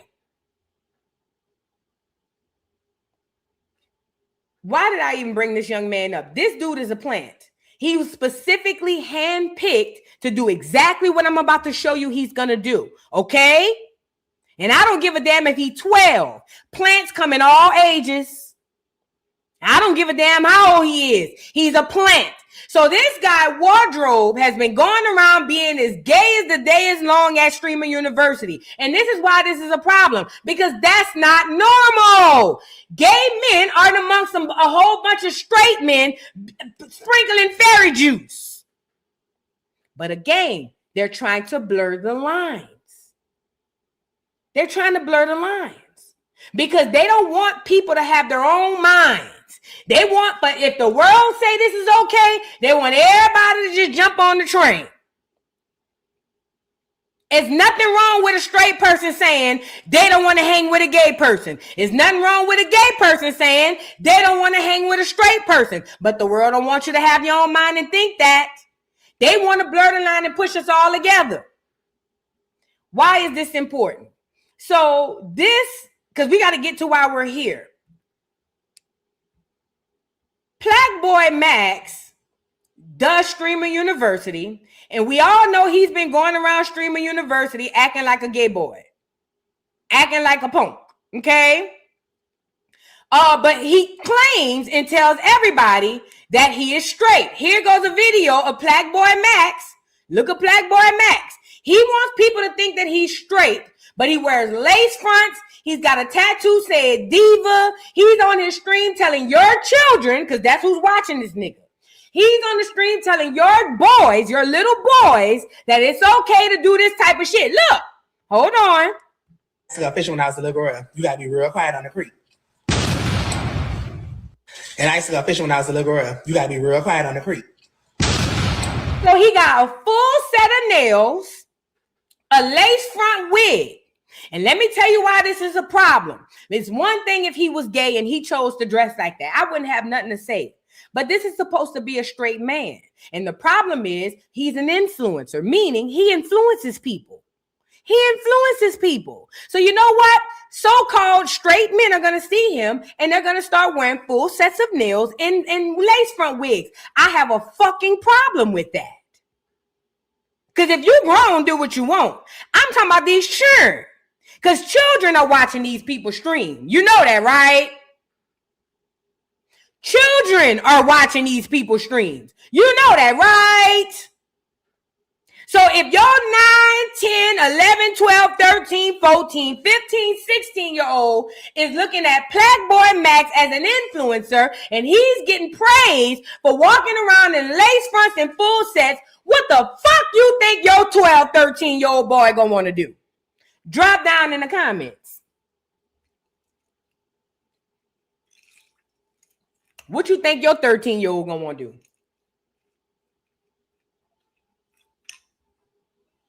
Y'all can't see it though. Y'all can't see it until it's too late. Y'all can't see it though until it's too late. Remember, these people are influencer. Let's look up the definition of a social media influencer. What is a social media influencer? A digital creator who builds a dedicated audience on platforms like Instagram, TikTok, and YouTube. They establish credibility in a certain niche. Establish credibility, meaning gain trust. Okay? In a specific niche, such as beauty, fitness, or tech, and leverage this trust. And they use trust right here. And leverage this trust to shape their followers' opinions. Hold on. Leverage this trust to shape their followers' opinions and purchasing decisions. Do y'all see that? Y'all see that? Take a look. Screenshot it if you need to. I'm pretty sure if you Google it, it's going to come up the same. You see that? You see that last part? Hold on. You saw that last part?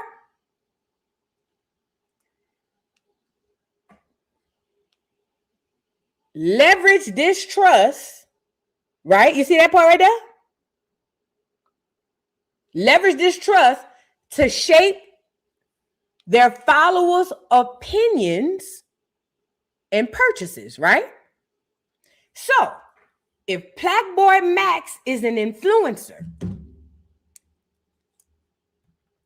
and your 9, 10, 11, 12, 13, 14, 15, 16, 17, 18. Hell, some even earlier than 9. If your child watching him, what you think is going to put in your child, your little boy mind? Not only your little boy, your little girl. What you think is going to teach your daughter? Let's say your daughter watching him. What do you think that's going to tell your daughter? That men wear lace fronts and men get full sets of acrylic nails. So who's more likely the kind of man that your daughter is going to look at and find attractive? And this is the gag, because this just falls into all kinds of stuff. Next thing you know, find out the guy's really gay, and then next thing you know, he's DL, and then it begets all kind of problems over and over and over again. I'm telling you, he's a social media influencer, so everything that he does influences the masses. So now he's got a diva tattoo, he's got full sets of nails, lace fronts and everything, but he's saying he's straight. The only reason he keeps saying he's straight is because when your child or your man or whoever emulate him, they can feel comfortable. They can feel comfortable in their manhood. I'm straight. I'm just doing what Plaqueboy Max was doing on the internet. I'm not really gay. I'm just playing. That's what this is. That's exactly what this is. So now Plaqueboy Max is already sold his soul. And what I told you about people who sell their soul, they looking for other souls to take with them. So now he's a social media influencer who sold his soul, and now he's online acting gay every day. Every day he's acting gay, but maintaining that he's straight. But everything he does is gay. Now I noticed the one guy they put on Plaqueboy Max was the 17-year-old or 22-year-old wardrobe. Him and Plaqueboy Max have been like this the entire time at Streamer University. That sounds about right. Because if I'm writing the script and I need people to accept this agenda, I need to pair the punk with the possible punk. Does that make sense? I need the possible punk and the real punk to be together like thick as thieves so y'all can start blurring these goddamn lines. Does that make sense? Because that's what it's doing. So now they done paired the punk with him, right? And they've been on each other's tail this whole time. Plaqueboy Max, and this is just from the clips I seen on Instagram. Plaqueboy Max has been cutting up, doing all kind of quasi-semi-gay shit with the punk since they've been on the stream. That's done by design. That's scripted. So then something happens where Plaqueboy Max gets confronted by this tall dude with locks. The guy confronts him and tells him that basically, hey, bro, what you're doing, you don't have to do. All of this diva tattoo, all of this playing with this, that, and the third, you need to stop, because if it's not who you are, then you don't need to do this. Now, I'm not going to lie. Originally, I said, finally, somebody said the quiet part out loud. And then immediately after that, I realized all these niggas is actors. The punk right here with the Caribbean tall dude who's going to question Plaqueboy Max, he an actor too. Okay, allegedly. Let's get into the guy. He's going to confront Plaqueboy Max about his antics online. And then Plaqueboy Max is going to turn this into, oh, this is so homophobic, anti-LGBTQ. And he's going to run off and cry and end the stream. And this is going to then lead all of the people in the stream to go against this black dude for telling him to stop acting like a punk when he's really not. Let's get into the show. Plaqueboy Max, not Plaqueboy Batty, not Plaqueboy Ass. Are you gonna tell your son that you are a diva? Daddy, what's diva? Hey, get the fuck out of here. That is an abomination, Max. I am not proud of you. I am proud of everything else you did. Nominations. Changing the game. Changing your skin to a batty diva. Diva start with D. Diddy. What else? You know, it's like this, Max. You know, I could speak like this because after the clips go up and they don't like me, I don't use social media no more, so I can be a crackhead for life. When you keep pushing that barrier, Max, when you keep pushing that barrier and time passes, what happens? What next? What's the next engagement? What's the next clip? Don't lose yourself. Don't sell your soul, Max. They want your soul because you changed the game. Don't sell your soul. You know I have a soul. You know I don't hold my tongue. You know you the first person that ever subbed me up as a big streamer in my chat. You didn't mention it. You don't know how much I appreciate you. But you bigger than that, nigga. Don't forget niggas like you for your personality, nigga. Is you crazy? You need to put on no persona, nigga. You broke through with music. Is you crazy? So niggas suck my dick. Niggas don't like you. It's like the character. But your main niggas like you.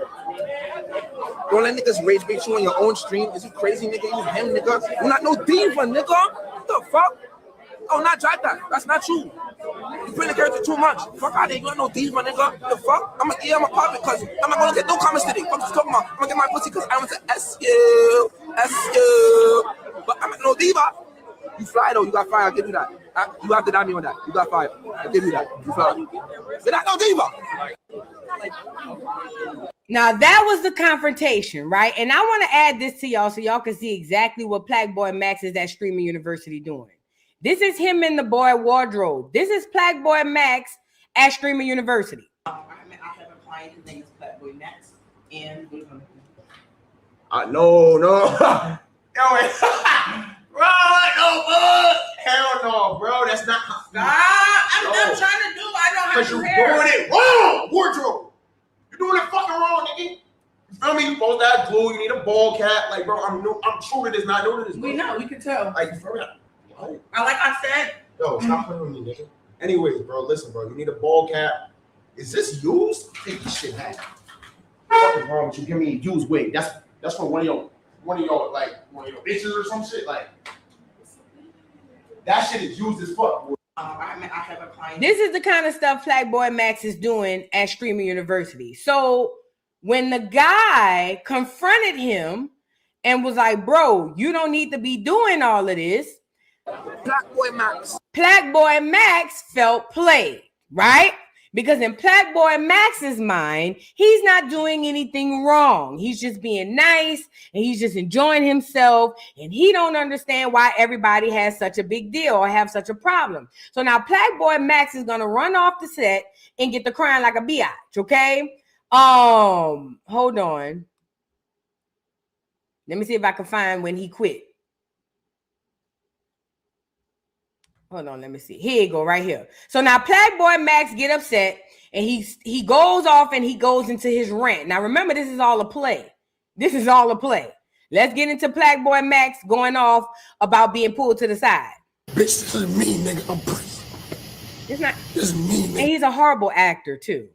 Like, I don't give a fuck, bro. I might be a little weird, bro. I might tell some shit. Niggas get old, bro. Think I'm gay. I don't give a fuck. What's wrong with being gay? There's nothing wrong with that shit, bro. Y'all niggas is whack. You're corny. And you just think how the next nigga think. You don't have your own mind, bro. That shit whack. But I'm gonna be myself, regardless. None of y'all niggas fucking with me. I don't care. You might think that shit because you're closed-minded, but it's one love, bro. It's one love. It's one love, bro. It don't matter. Niggas gay, it don't matter. They straight. It don't matter, bro. Why don't we just love each other, bro? So, I don't care, bro. Fuck OJ. If you fuck with me, nigga, you said that shit off camera. You could have pulled me aside. I'd love to talk to you off camera. Why you saying that shit on camera? But it's cool. I love y'all, bro. Good off this shit, to be honest. I'm gonna just go chill. All right? I love y'all. But remember this always. Always be yourself. Fuck what they say. I don't care, nigga. I'm gonna wear my wigs. I don't give a fuck. I had diva tag. I'm gonna keep it forever. This is who I am, nigga. Diva, I'm fly. I'm on my own shit. That's me. So always be yourself. Embrace what make you different. Because that's what. Bitch, this is me, nigga. I'm pretty. So that was the other portion of the play, right? So now we have the tall guy come and confront him saying, hey, you a straight man. You not a bate boy, meaning you not gay. Why is you on this internet trying on lace fronts and things of that nature?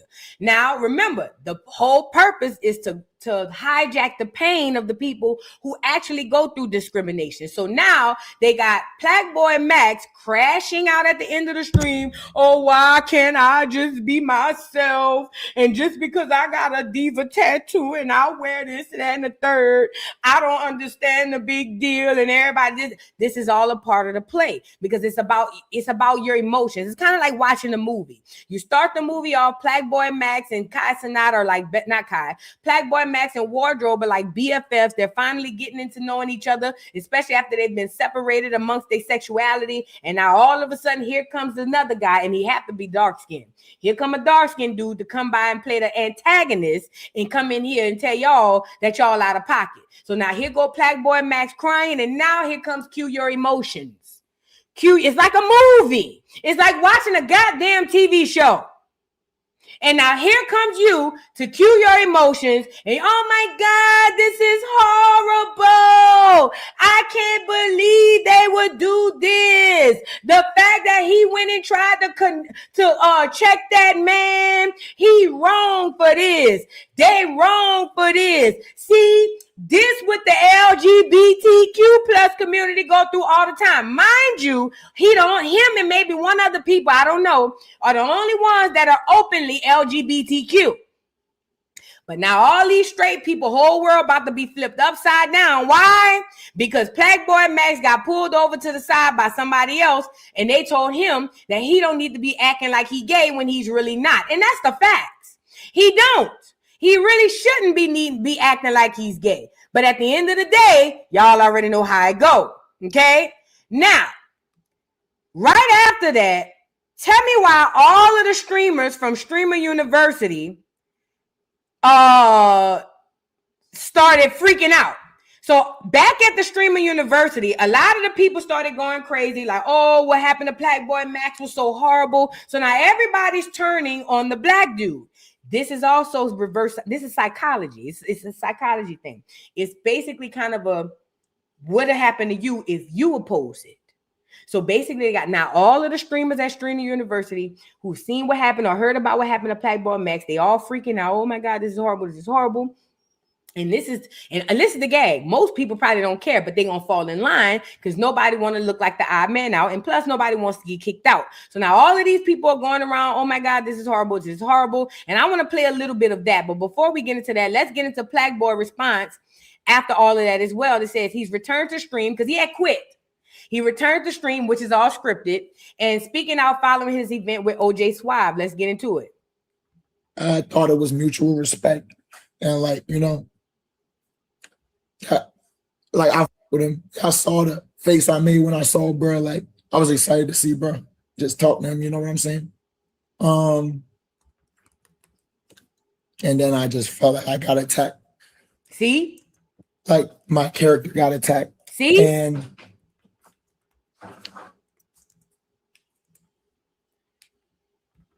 you got to know what you're listening to. I felt like I got attacked. I felt like my character got attacked. Those are buzzwords, trigger words for LGBTQ people who actually go through this. Mind you, he's not LGBTQ. He over there cosplaying and playing inside them people's shit. But he need y'all on his side to make him the victim so that he can make sure so that y'all can fall for the banana in the tailpipe. So now it's, oh, I was just a victim. This is insane. You can't make this shit up. Look. Couple things. One thing I'm gonna tell y'all is that at the end of the day, bro, nobody knows you like you know yourself. Remember that always. No one knows you like you know yourself. So I'm a person who's very emotional. I'm a very emotional person. That's just me being honest and real. And I kind of had an emotional roller coaster there where I thought it was mutual respect. And like, you know. This is a play, ladies and gentlemen. This is a play. Now I want to show y'all this video of Kai Cenat asking people around Streaming University what was going on with Plaqueboy Max. Now, mind you, he's only asking and talking to people because the people is just like, oh, you heard word. Now word is getting around. And remember, I keep telling y'all, the whole purpose of this is to make the gay man and the straight man one. Meaning we're not supposed to know the difference. This is why this so-called straight person, Plaqueboy Max, is on the internet wearing full sets and lace fronts because they want to blur the lines so much to where we don't know who is who and what is what. This is all a part of genocide for us as Black Americans. I'm telling you. Okay, let me see if I can find this video with Plaqueboy Max. Here go the best one. So now look up, because I'm gonna find it. The boy Wardrobe, the gay boy, he confronts OJ, the guy who talked to Plaqueboy Max about being a Tate boy, right? So now the gay dude, mind you, Plaqueboy Max is a grown-ass man. Instead of him going back to the OJ boy and saying, I don't appreciate this, they sent the gay boy, and he's gonna go confront OJ. That's the guy who told Plaqueboy Max to take the shit off. Let's get into it. Get the likes up. Directly. Wait, did he say something to you directly? I went up to Max. You went up to him, exactly. Yeah. So you bullied him first, right? So if he say some shit about you first, then it's gonna be a problem, though, right? Okay, are we gonna have a conversation here, or are you gonna walk to me and walk away? Because I'm a person with multiple perspectives. Okay, well, there could be multiple perspectives, but you still don't disrespect somebody like that. At the end of the day, that's still highly rude. If you got a problem, keep it to yourself, boo. If you don't respect nobody, then you don't get respect for yourself. Okay. I'm hold up, I'm not done. Then, let's say. Okay. Exactly. You talk about some idea, boo, boo, boo, boo, boo. You the one. Okay? Okay. Second of all. So I just want hey, I'm not done. I'm not done. No, because I can put the cameras down. No. I can put the cameras down. No, but I want to have a conversation. No, because I can put the cameras down. Max walked away from me. He walked away from you because he felt uncomfortable with you. Obviously, you coming up there pressing him. Okay, you're a human being bullying other human beings over somebody that didn't do nothing. He's going to the club. What the fuck do the club got to do with him doing this and that, doing this and that? Anything he's saying. I really don't. I really don't give a fuck because you still disrespecting somebody either way. That's what you do. That's literally what you did. All clips need to be confronted. I'm confronting you about what I just saw. All clips, blah, blah. Okay. Oh my God. Look at how this mess too. I'm gonna kill him and I'm gonna mail something to his address to let him know he violated my Maxi Waxy. First of all, number one, I'm not even gonna say that. And I'm telling you to apologize or don't apologize. Apologize or don't apologize. Apologize or don't apologize. Apologize or don't apologize. We are in a apologize or don't apologize. Yo, I just said put the cameras down. What is confronting somebody a Black Mirror episode? What is confronting somebody a Black Mirror? I said put the cameras down. If I paint my nails and I put it on the media for people to have a perception on, if I want them to like me or I want them to feel like this is me, I painted my nails and I posted it to be perceived. I don't have to be liked. Someone could have an opinion. If I paint, you're not addressing the motherfucking clip, bitch. You talking about nails being painted. What the fuck do nails got to be painted with you talking about the devil and all of that? I'm asking you what the motherfucking problem is and why you address the clip. Move. I'm not laughing. I don't care. I don't care because disrespect should not be tolerated. Everything was cool until y'all kids, not you. But do y'all see how they inserted the gay guy to speak on Plaqueboy Max's behalf? That was done by design. Mind you, Plaqueboy Max claims that he's straight, but he just wears wigs and full sets of nails and get diva tattoos. But him telling Plaqueboy Max to stop playing in girls' stuff now has somehow offended the gay community. This is why I told you this dude Wardrobe is a plant. So they sent him in because they're trying to make it seem like whatever OJ told to Plaqueboy Max offended the community as a whole. Do you understand? So let's just say, for instance, Wardrobe has gone through discrimination for being a gay man. So they implemented him in something that had nothing to do with him and got him to take the brunt of that so that we can now see this as an issue between the straight man and the LGBT community when that's not the case. This is a straight man, Plaqueboy Max, allegedly straight, claiming that he likes to play in wigs and makeup and play in diva shit, acting like a girl. But somehow the gay guy is defended. Why is he offended? Because he don't get to play dress up with a so-called straight man?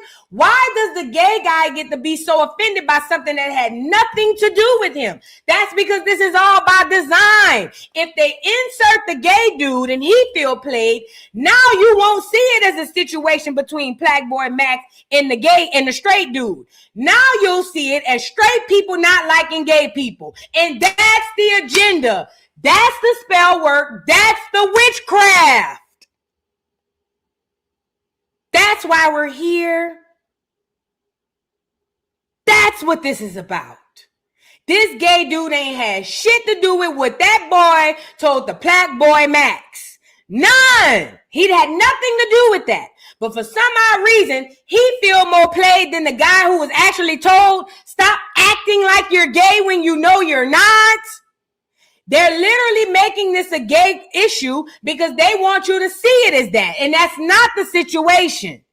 This is them implementing this gay agenda onto the masses. I'm telling you what I'm looking at. This is all set up. None of this is happenstance. None of this is done by mistake. This is all done by design. It's written like a fucking script. So now the gay dude is confronting the black dude who's supposed to be straight.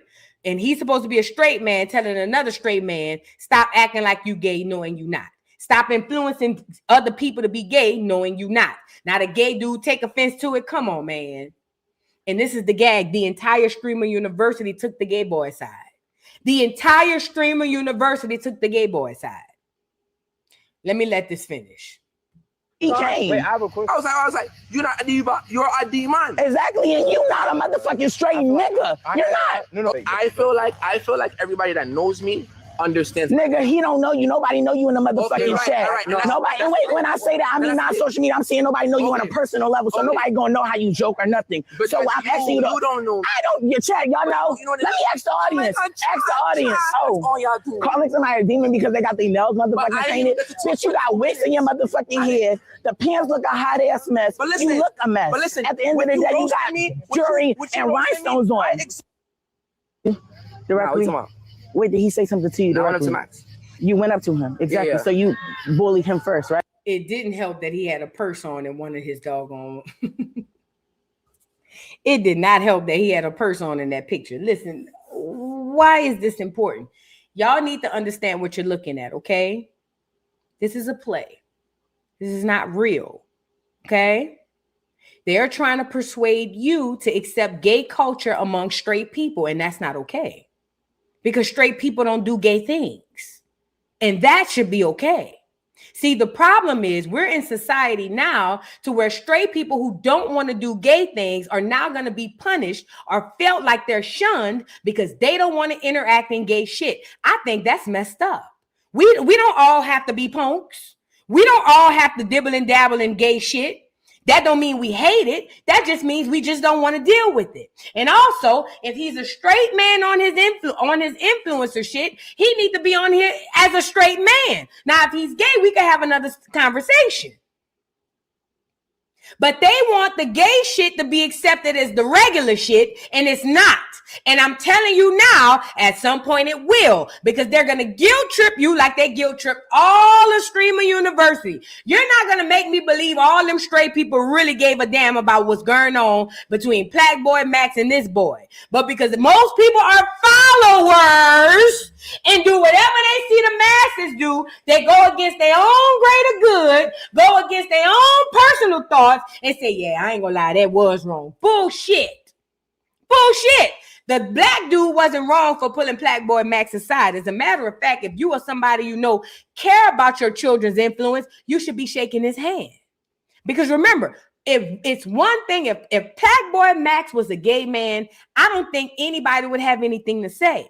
But he's playing as a straight man, but doing a lot of gay things, influencing all the masses, okay, to do the type of shit he do. Hold on.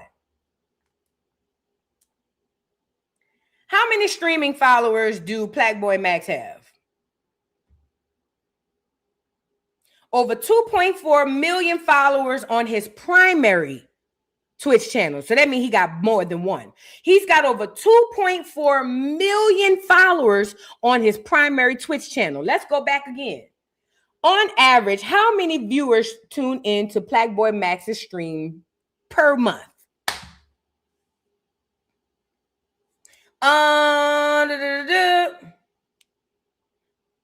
It's saying no numbers.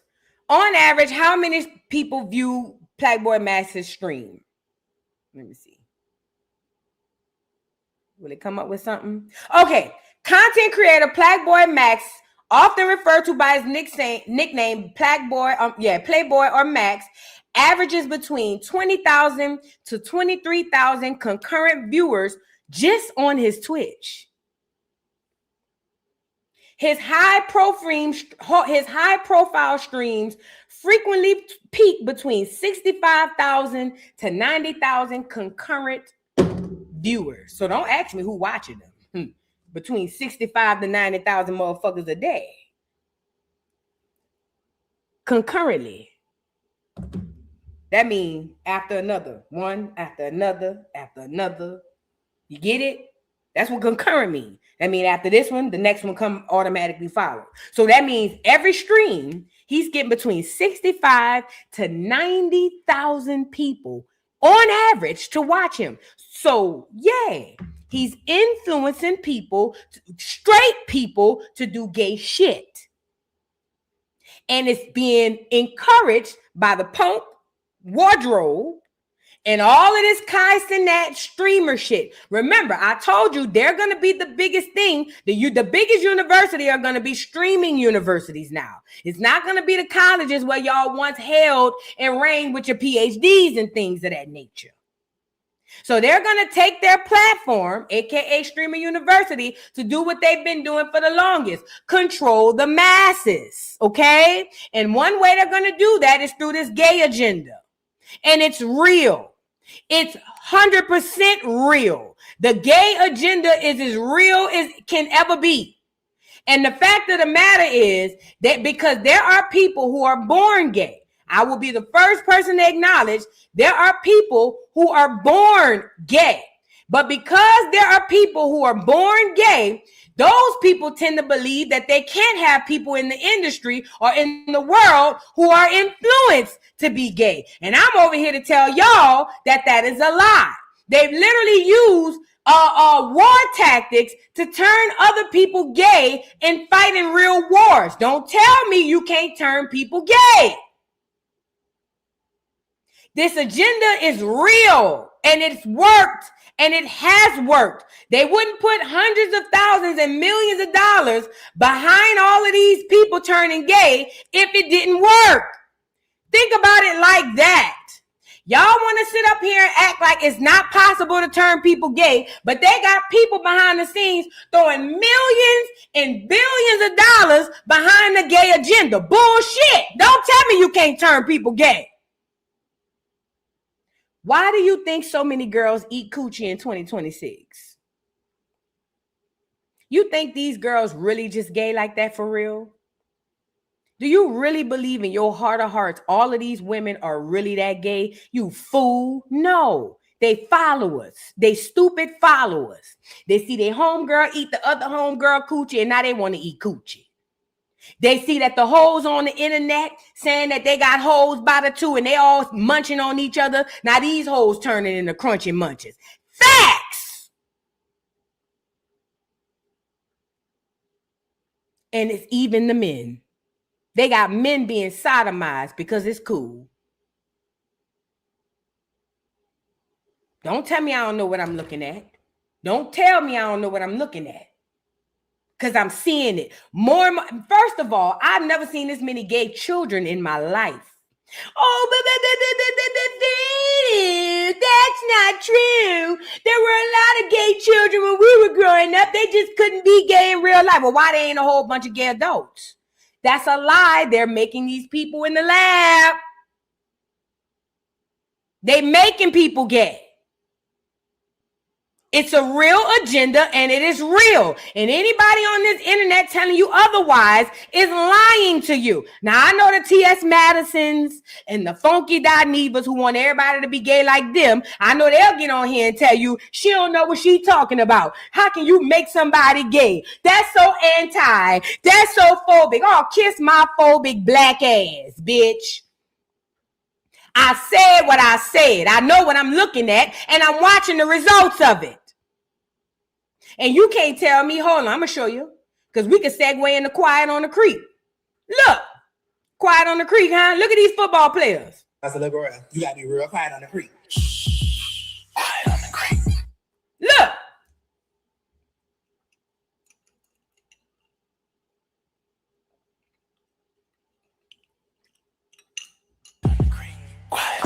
Too loud.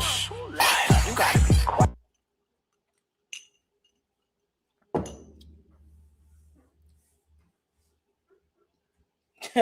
But I'm making it up.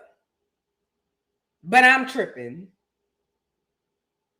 But I'm the one that's the conspiracy theorist. I'll be that. I'll be all of that. Just don't call me ugly and don't call me stupid. I'll be everything else. I'll be that. I'll be that. I know what I'm looking at because I'm watching the results of what I'm looking at. You can't convince me I'm not looking at what I'm looking at because I'm literally watching the results. The fuck? And you think this just a one-off? You think this just these little dudes who just, come on, man. Bad enough. I've always thought a lot of them dudes in them locker rooms was undercover gay anyway. But what you think about to happen? Because remember, these are influencers. And let's get into Saucy since we're here. Y'all saw the thumbnail, Quiet on the Creek, huh? Y'all want to be quiet on the creek? I see y'all putting it in all of the Instagram messages. I see y'all putting it all on a TikTok. Everybody quiet on the creek. Y'all want to be quiet on the creek, huh, Black America? Let me tell you how you're invoking or evoking spirituality, dark spirituality. Every time you hoes get up here hollering about quiet on the creek, all you're doing is evoking that DL spirit, not only in your man, your son, your boyfriend, your cousin. That's what you're doing. Yes, that's why it's got a dance and a thing go to it. So every time you hoes put your finger up to your lip, hollering quiet on the creek, you're evoking that DL spirit. And let me make y'all laugh even more. It don't just go with just sex, you know that, right? DL means any kind of shit undercover. So if you're a thief undercover, that's coming out. Anything, any kind of thing that you're doing that you don't want nobody to know. That's the kind of spirit you evoking, hollering about some fucking quiet on the creek. Mind you, the whole song is about a punk being on the creek with straight men. And they got women, girls, biological females out here hollering quiet on the creek. So you want your man to be on the creek with the punk hollering quiet on the creek, right? You want your son. You want to walk up on your son on the creek with his friends hollering quiet on the creek, right? That's what you want? Every time y'all but it's not that big of a deal. It's just a social media challenge. It's just a TikTok dance. All right. Keep hollering quiet on the creek. Keep saying quiet on the creek in the whisper. Keep chanting that shit. Keep putting your hand up to your lips and watch all of the niggas on the creek around you. Keep doing it because that's what you're dealing with, witchcraft. You're dealing in witchcraft. The same spirits that spin that song evoked, that's the same thing Saucy Santana in this Quiet on the Creek is going to evoke. And see, this is why they use entertainment to get you to do this shit. Because if you do it through entertainment, the people won't understand what's going on. They'll just be having fun. Oh, it's not a big deal. We're just singing quiet. Mind you, it's a punk. It's a gay man rapping a song about being quiet with a straight man. Let me pull up the lyrics because I don't know them. Show me the lyrics to Saucy Santana's Quiet on the Creek.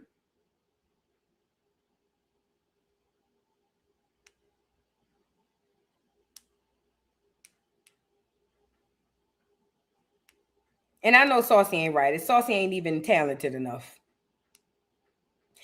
And I used to go fishing when I was a little girl. Mind you, Saucy is a big old fat funky punk. The nigga big enough to be a football player.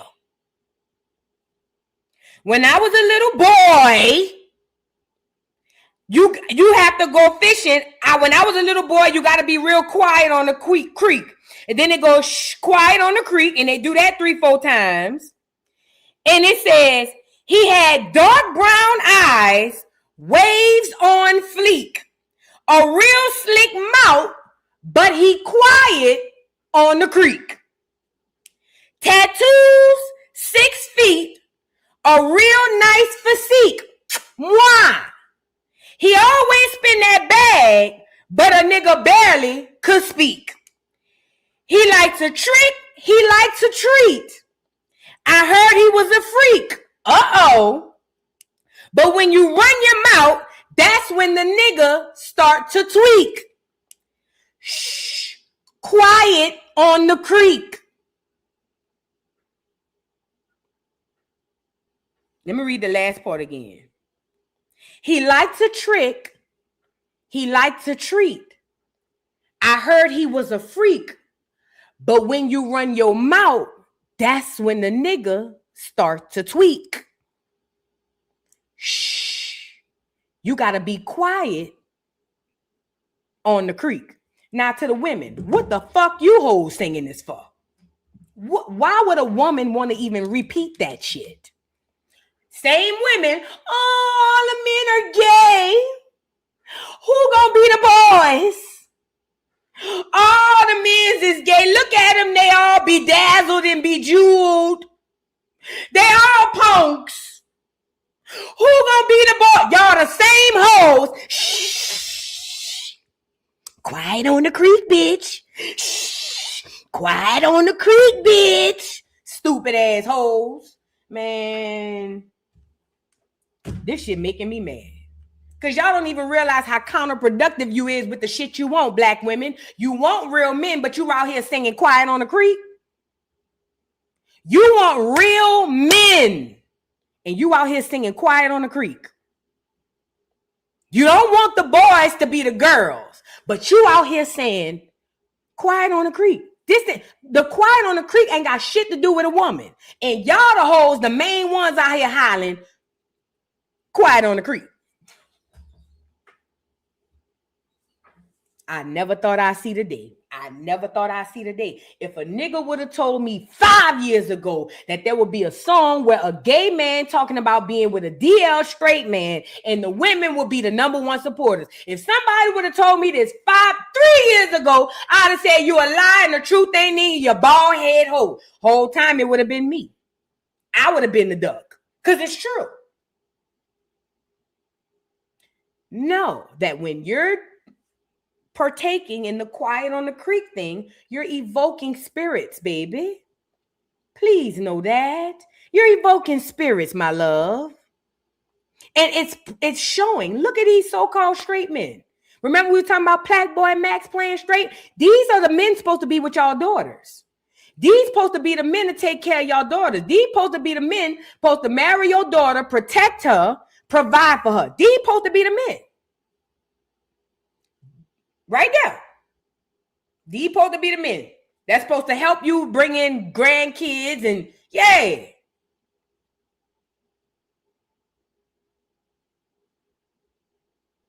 Bruh, y'all got to be smarter than this, man.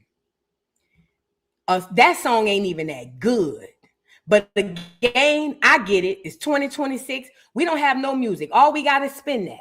And niggas is in so much of a drought, they'll take anything they can just to say they have some sort of music. You niggas, instead of y'all going find some old music, y'all would much rather go get the bullshit, right? Y'all would much rather go get the bull crap and put that to the forefront of our talent and our art. When it comes to music and hip hop, the only thing we got to show for in 2026 is spin that and fucking Quiet on the Creek by a punk, a big old, big burly, big bearded football player. The nigga should be a center. He should be a goddamn, not a safety. That bitch should be a corner or freaking lineman. And this nigga done put on a wig and got you hoes saying quiet on the creek. And look at our boys. Look at our men. Look at them. Take a look at them. Look good too. Look good too. And look at the linemen. Look at the other linemen and the nose tackles in the corners and the look at all of them. Don't tell me there's no gay agenda and I'm watching it. Don't tell me there ain't no gay agenda and I'm watching these so-called straight men do quiet on the creek. I feel bad for y'all if y'all got a man and he go fishing with his friends because, bitch, I'd be scared. After this, I'd be terrified. What y'all doing on the creek? Oh, and I forgot. A lot of black women like punks. I forgot. It's 2026. A lot of y'all hoes like punks. A lot of y'all want to fuck the punks. I forgot. Now that makes sense. Speaking of punks, let me show y'all this video. I'm saying all that to say this. This quiet on the creek thing is witchcraft. Just like this streaming university stuff is witchcraft. They're trying to get you guys to abandon your own ideals, abandon your own things that you find to be valuable to you and adopt theirs. And that's what this whole agenda is about. And we're going to turn everybody gay. We're not going to know who's gay and who's straight. As a matter of fact, it's going to get so bad at some point to where some women just not going to care. I don't even care. I just want a man. They're already there. A lot of them are already there. But I'm telling you, by and large, collectively, the straight male pool is going to be so thin and so small that the women are literally not going to care if the man is straight or gay or not. And that's a part of the agenda. That's what they want.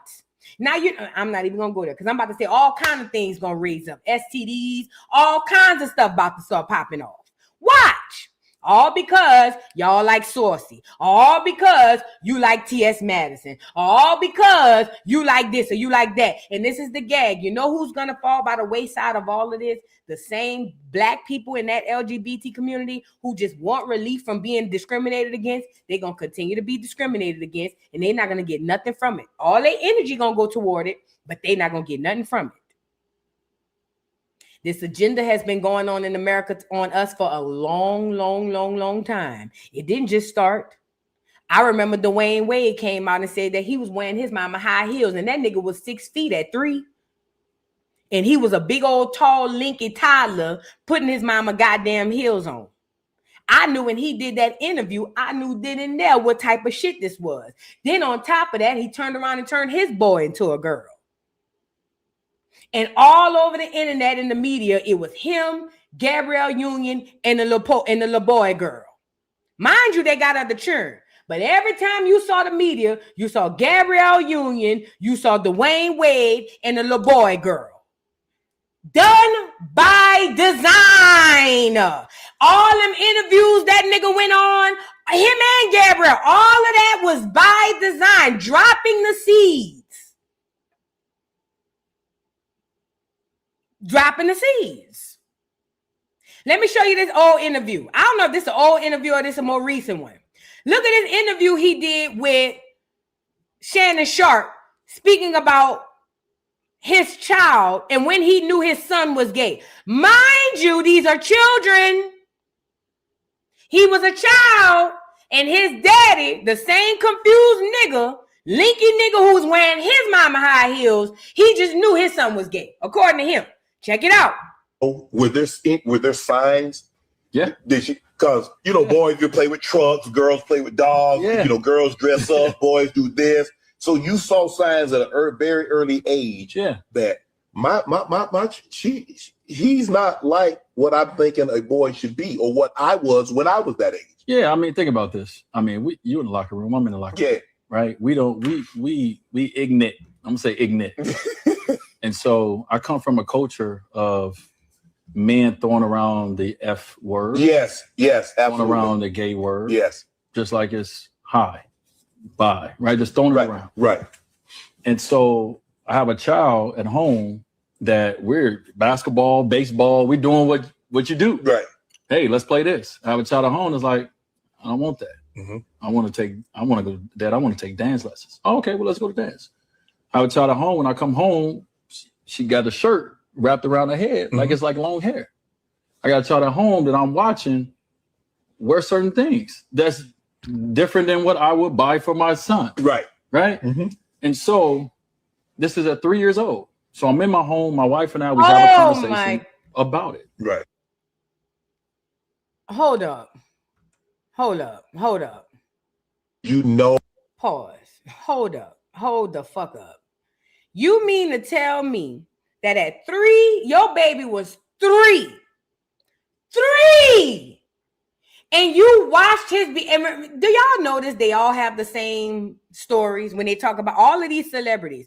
All of these celebrities with the trans kids, they all have the exact same story. Oh, my son, when he first came and he started wearing purses and he liked pink. They all have the exact same story. So you mean to tell me a 3-year-old child, because he tied a shirt around his head, you knew that he was trans? At 3. Let that 3. 1, 2. So Junior is no different from Junior. It's no different from if Rockhead looked at Junior, given he could talk and or walk and eat, right? And she started noticing things Junior doing and said, oh, he must be a girl. 3.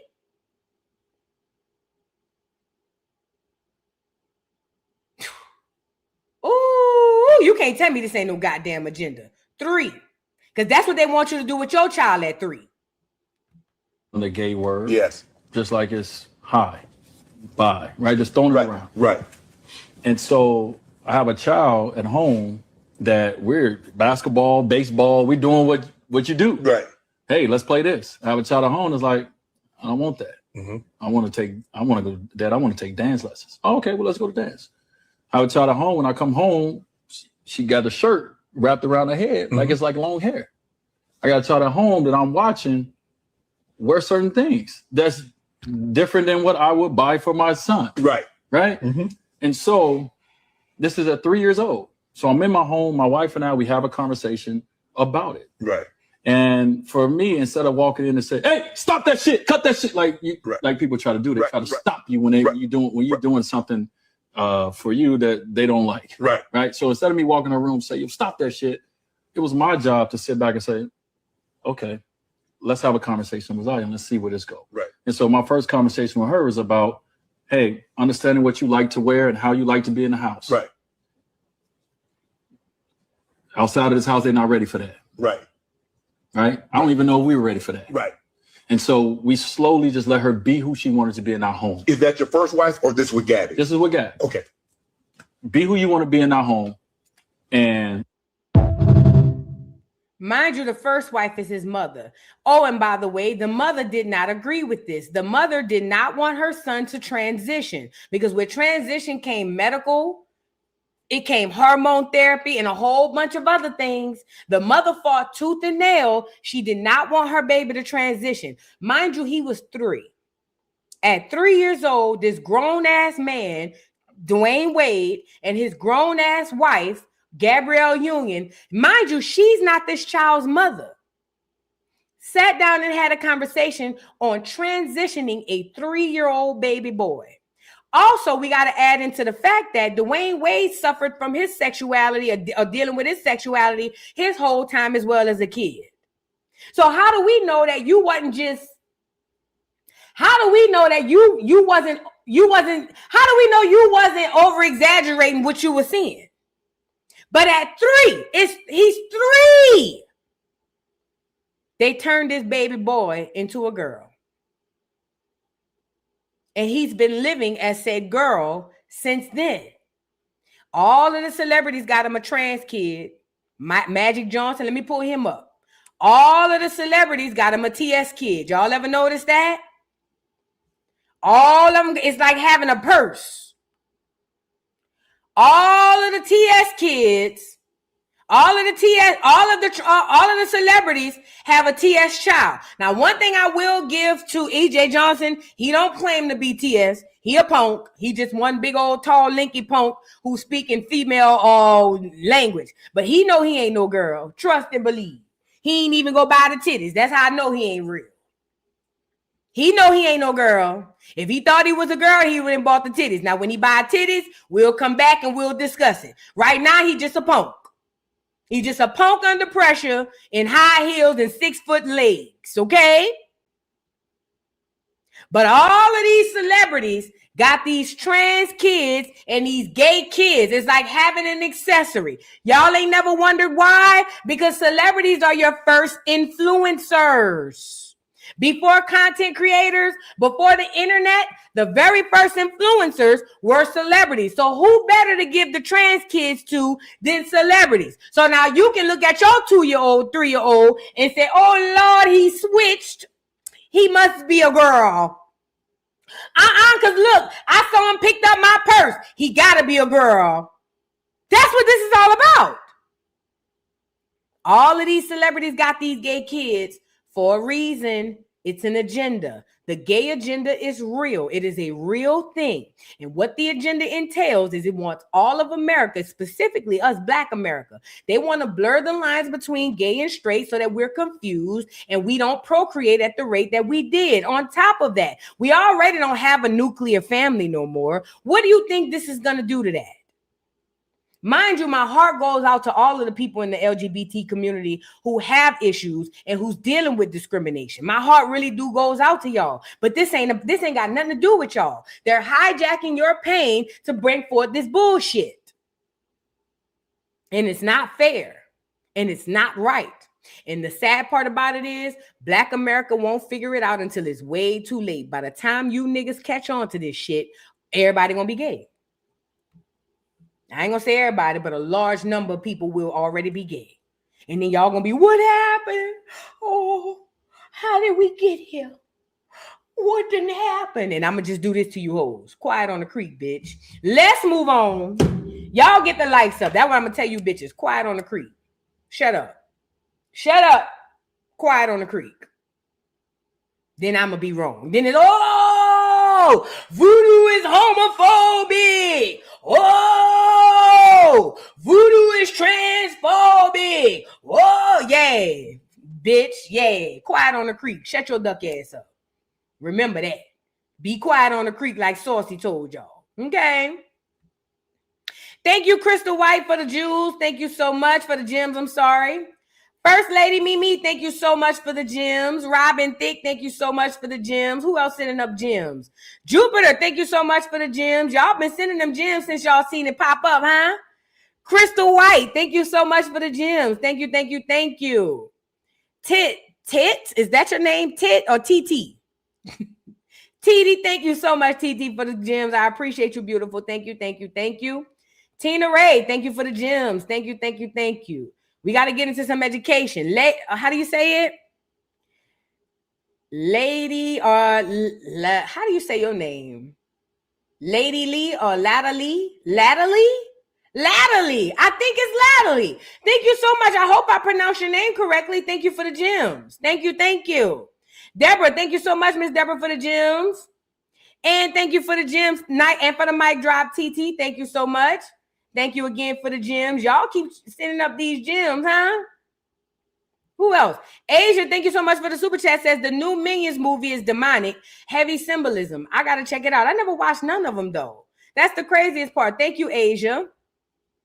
Allie Alex, thank you so much for the gems. I appreciate you. Thank you, thank you, thank you. How do you say your name? Casey? Casey McGee, thank you so much for the gems. Thank you, thank you. YouTube must have just did this. Thank you for the super chat, Tina Houston. She says, just saying hi. Hi, beautiful. I hope your Monday is going well. Thank you so much. Kim Brown, thank you for the gems. We got to get into some education. Robin Thicke, thank you for the gems. Who else sent up gems? Auntie Blondie, thank you so much for the gems. Kim Brown, thank you, thank you, thank you. Who else sending me up some gems? Kim Brown, thank you again. Girl, how many gems y'all sending up now? Kiana 221, thank you for the gems. Tisha, thank you so much for the super chat. Says my mama used to say, get out them people uniform. It's hoe, i.e. hoe gays. Yeah, facts, i.e. hoes and gays. Facts. Get out them people uniform, meaning stop acting like something you not and leave them people stuff alone, you know? Thank you, Jean Frank, for the 100 gems. Thank you, thank you, thank you. Hey, it's Trey. Thank you for the super chat. Says funny how Saucy and his best friend Miami have the 2 top most degenerate songs. You better talk. It says this ain't a scam from Tide. This is a straight from hell. Absolutely. I told y'all, Saucy and Young Miami, the 2 most least talented people in the industry, is running hip hop right now. If y'all can't see the play, I don't know what else to tell y'all.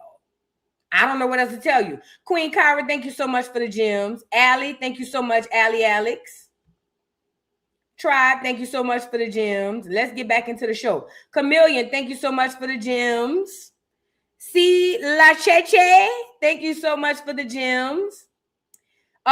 Free Du Bois, thank you so much for the gems. And I think that's about it, huh? Latoya Collins, thank you so much for the gems. I think that's it. All right, let's get back into the show. Now, let's get into some education before we hop up off of here. Jamaicans cosplaying Black America. Let's get into it. Black America. Now that we've gotten off of the gay agenda, let's get into our culture. Let's get into our essence. Let's get into what we need to be protecting, okay? Black America. At the end of the day, we are the most cosplayed, copied people on the face of this earth. And the reason being is because we are the children of the Most High God. We're his favorite. You know, people like to say God don't have favorites and God don't have no picks and choosers. You lying to me. You a lie. Shitting me. God do have favorites. Us. We his favorites. You can tell. Look at who we are as a people. We're the most talented. We're the most gifted. And if we knew who we are, we'd own the most shit. We just don't know who we are, so we don't. But ultimately, God shines through us as a people. Duh. And that's why everybody in their mind, well, one of the reasons, because there's many reasons. One of the reasons why a lot of people like to cosplay us is because they know exactly who we are. On top of them knowing who we are, they know what comes with who we are. We the only ones don't know what it comes with. So what do I mean by that? They understand what it does for them or for us, so they want to see what it can do for them. So a lot of people all across the world cosplays. Well, I just ran across this video because we know the Africans be doing it. We know the Asians be doing it. We speak about that and we see that on the internet all the time. What I didn't know was that the Jamaicans were doing it, not the proud Jamaicans. No way. Not possible. You know, I'm not throwing no shade, but I'm going to say this part. Amongst the island, the Jamaicans act like they're the proudest of all of the island people. So I know for a fact it ain't no Jamaicans out here cosplaying no niggas. Can't be. Impossible. No, I don't believe it. Until I saw it. Tell me why Jamaicans are going around cosplaying Black Americans. And not only are they cosplaying them, they're using the identity of Black Americans to make money through tourism. So now you got Jamaicans in Jamaica going around the tourists acting as if they're Black Americans to get tourism dollars. Y'all, I keep telling y'all, it makes everybody money except you. And the only reason your culture don't make you no money, Black America, is because you don't know who you are. Do your genealogy so you can get your money and take control of your culture. Let's get into it. No, you all realize why Black American or FBA or African American do not like when people cosplay them. No, you all realize this is a perfect example. Why these cosplayers acting Black American in Jamaica convince the Jamaican locals that they are Black Americans? The Jamaican locals now took to social media criticizing Black Americans for being entitled and petty. When this smoke screen cleared, some of them is for example, one of them is from Trinidad and Tobago heritage, born in the USA probably. One of them is Bermuda heritage. I do not know if she born in the USA. And these people are actually closer to us than even the Black Americans. They're actually easier to act like Jamaican than a Black American. So why are they cosplaying Black American in Jamaica?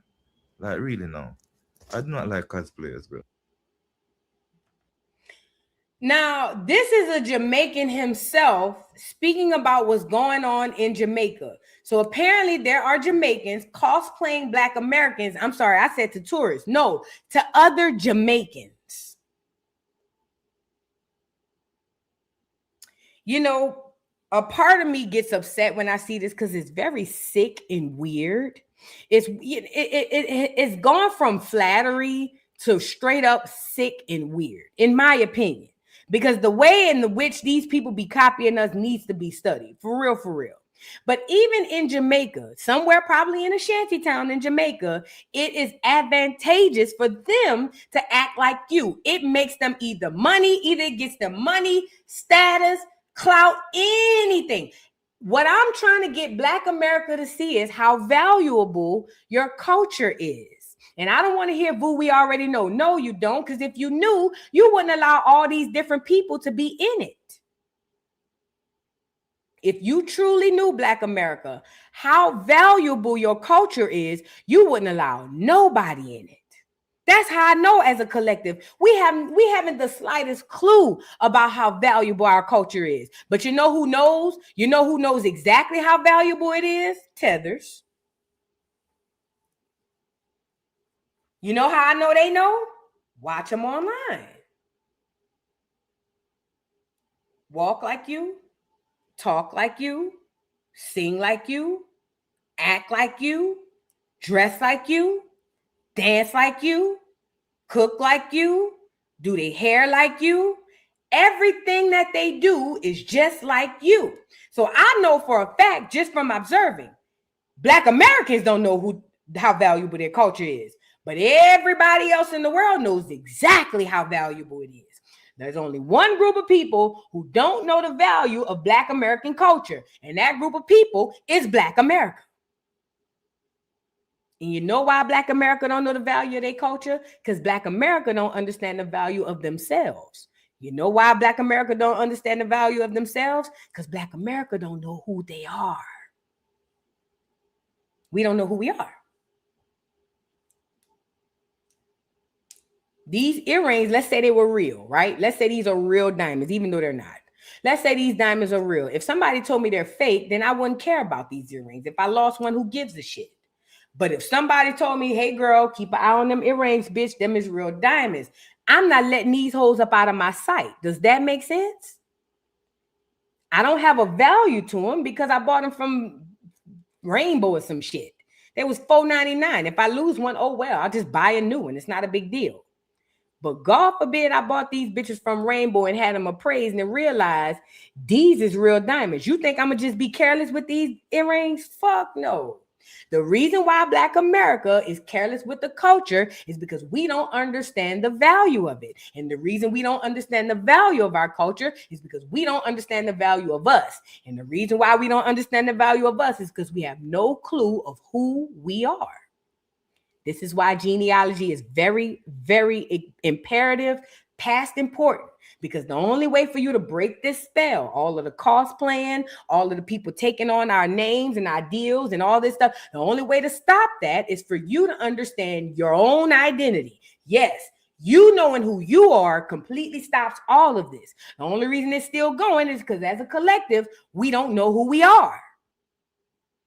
And I'm not going to lie, as a Black American, I've only been on this earth 43 years. And all 43 years, I've always had a thirst of knowledge of who the fuck we are. Where did we come from? What were we doing prior to these white folks? I've always wanted to know. I would have thought most Black Americans want to know too.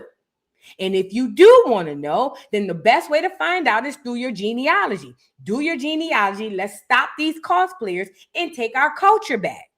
You know what I mean? It really is that simple. It's just that we don't understand it as that. And this is the gag. People might tell you it's not that simple so that you won't take part in trying to fix things. But I'm telling you now, it's genuinely that simple. Okay? It's genuinely that simple. Now I want to show y'all this video of the oldest remains. And then after I show y'all this video of the oldest remains found in America, hello, not Africa. Then we're going to get into a few things about genealogy. Y'all, let me say this, bro. It's already been told and showed Look it up, do your research, that the oldest remains were not found in Africa. The only reason why they told you the oldest remains were found in Africa is because they needed you to buy into the lie that all life started in Africa. If all life started in Africa, then that would mean that you would have to buy into the fact that you came from a monkey named Lucy. And I'm here to tell you that the earth did not have life start in just one place. It started everywhere. We are aboriginal from the beginning. Melanated people, not just somewhat melanated. I'm talking about real melanated people are from the beginning. That's the whole term, aboriginal. That means you are from the soil. You know how when you die, the people say ashes to ashes, dust to dust. From dust you come, to dust you shall return. That's because you are from the land from which you stand. But they got you lying and believing that you come from Africa. That's the play. So now because the Bible said it, remember they had to make that lined up with it. They had to line the Bible up with it. So they lied and told y'all the Garden Eden was in Africa, but it's in Florida. They lied and told y'all that science dictates that the first man started in Africa, which why they came up with Lucy, the monkey. Remember the ape that supposedly had immaculate conception and created all of man? All of their lies line up to Africa because they need your attention over there so they can hit you with the major look. You see what I'm saying? But the oldest remains are in America because the oldest people are the Black Americans, not the Africans. Okay, let's get into a little bit of this video where they found some of the oldest remains right here in Pennsylvania. For the next 3 minutes, what I'm going to do is explain to you why the place that we all know as America, Chameri, Amaruka, America, America, however you want to call it, is really the oldest place on the planet. And all this information has been right in front of us this whole time, but we just never noticed it because we've been dumbed down and brainwashed and everything has been mixed up. But check it out. I'm going to break it down real nice and smooth. Check it out. Now listen, man, I'm not the brightest person. I'm not the smartest person on earth. Yet what I do is I use common sense. If a place on the planet is named after a sub-period, that means that that particular place has the or some of the oldest earth, if not the oldest. Check it out. Read the information. We just showed you the Pennsylvanian sub-period. This is the other half of it, the Mississippian. They're both under the Carboniferous period, lasting from roughly 358.9 to 323.2 million years ago. Mississippi and Pennsylvania are in America. They're not in Africa. So what does this mean? Why are these two particular states named as a sub-period? Check the rocks, man. It's in the rocks. They can't hide this stuff no more. It's out. This is why they signed the Declaration of Independence here in Pennsylvania and Philly. That's why Pennsylvania is called the Keystone State. Check it out. Read the info. The first appearance of amphibians. Come on, man. Mississippi, Pennsylvania. It's right here in front of you. Millions of years old. Come on, man. The Carboniferous period. In parts of the world other than North America, the Mississippian and Pennsylvania subperiods are combined into a single period called the Carboniferous. Mississippian represents earlier Carboniferous rocks, and Pennsylvanian represents later Carboniferous rocks. Come on, man. The term Carboniferous, coal-bearing, is descriptive and recognizes the distinctive fossils in the earth. Oldest place on the planet is America, y'all. It is what it is. All that Africa shit is a lie. Check it. Geologists in North America use the terms Mississippian and Pennsylvanian to describe the time period between 358. Okay, he started cooking and it cut off. Okay, listen. Now the brother spoke about a few things, right? But I wanna go with it from this. If you look up the research and you look up the oldest found DNA, you'll find that DNA traces back to America. I want to say a man from, was it the Carolinas or Tennessee? Don't get me the line. But the oldest DNA found has been found right here in America. On top of that, the oldest remains, not just skull remains, but period. The oldest remains ever found is South Carolina. Thank you so much, Simply Monique. That's the oldest DNA they found. The oldest remains, even if you look in this video when the guy was talking about the fossils that they found, are from 389 and some odd million years old. These are all the oldest founding things. And I might do that on Educational Friday. Let me write this down. Ancient America. I might do that. Let me think about it. But listen, these places right here in America, not just Pennsylvania and Mississippi. Well, Mississippi and not Pennsylvania. Mississippians were people, and Mississippi was actually a whole stretcher thing. It wasn't just the little confined space we see today. But the point is, there were people not just in Mississippi or in the Mississippian era or the Pennsylvania era, even in the West. There were oldest remains found out there. There was a female remain found in California. Don't get me the line. I might have to pull this up one day. There was an old remains from a female who happened to be the oldest remain they found all over the world. And this lady was found, I think her skull or something was found somewhere in California. These are the things that they don't want you to learn about because they've already indoctrinated you to believe through all different methods that everything comes from Africa. And you know what else it made me think about too? Now I see why these Nigerians come over here and beat the pavement. Oh, you guys are African. You guys are African, because they understand who's really the oldest.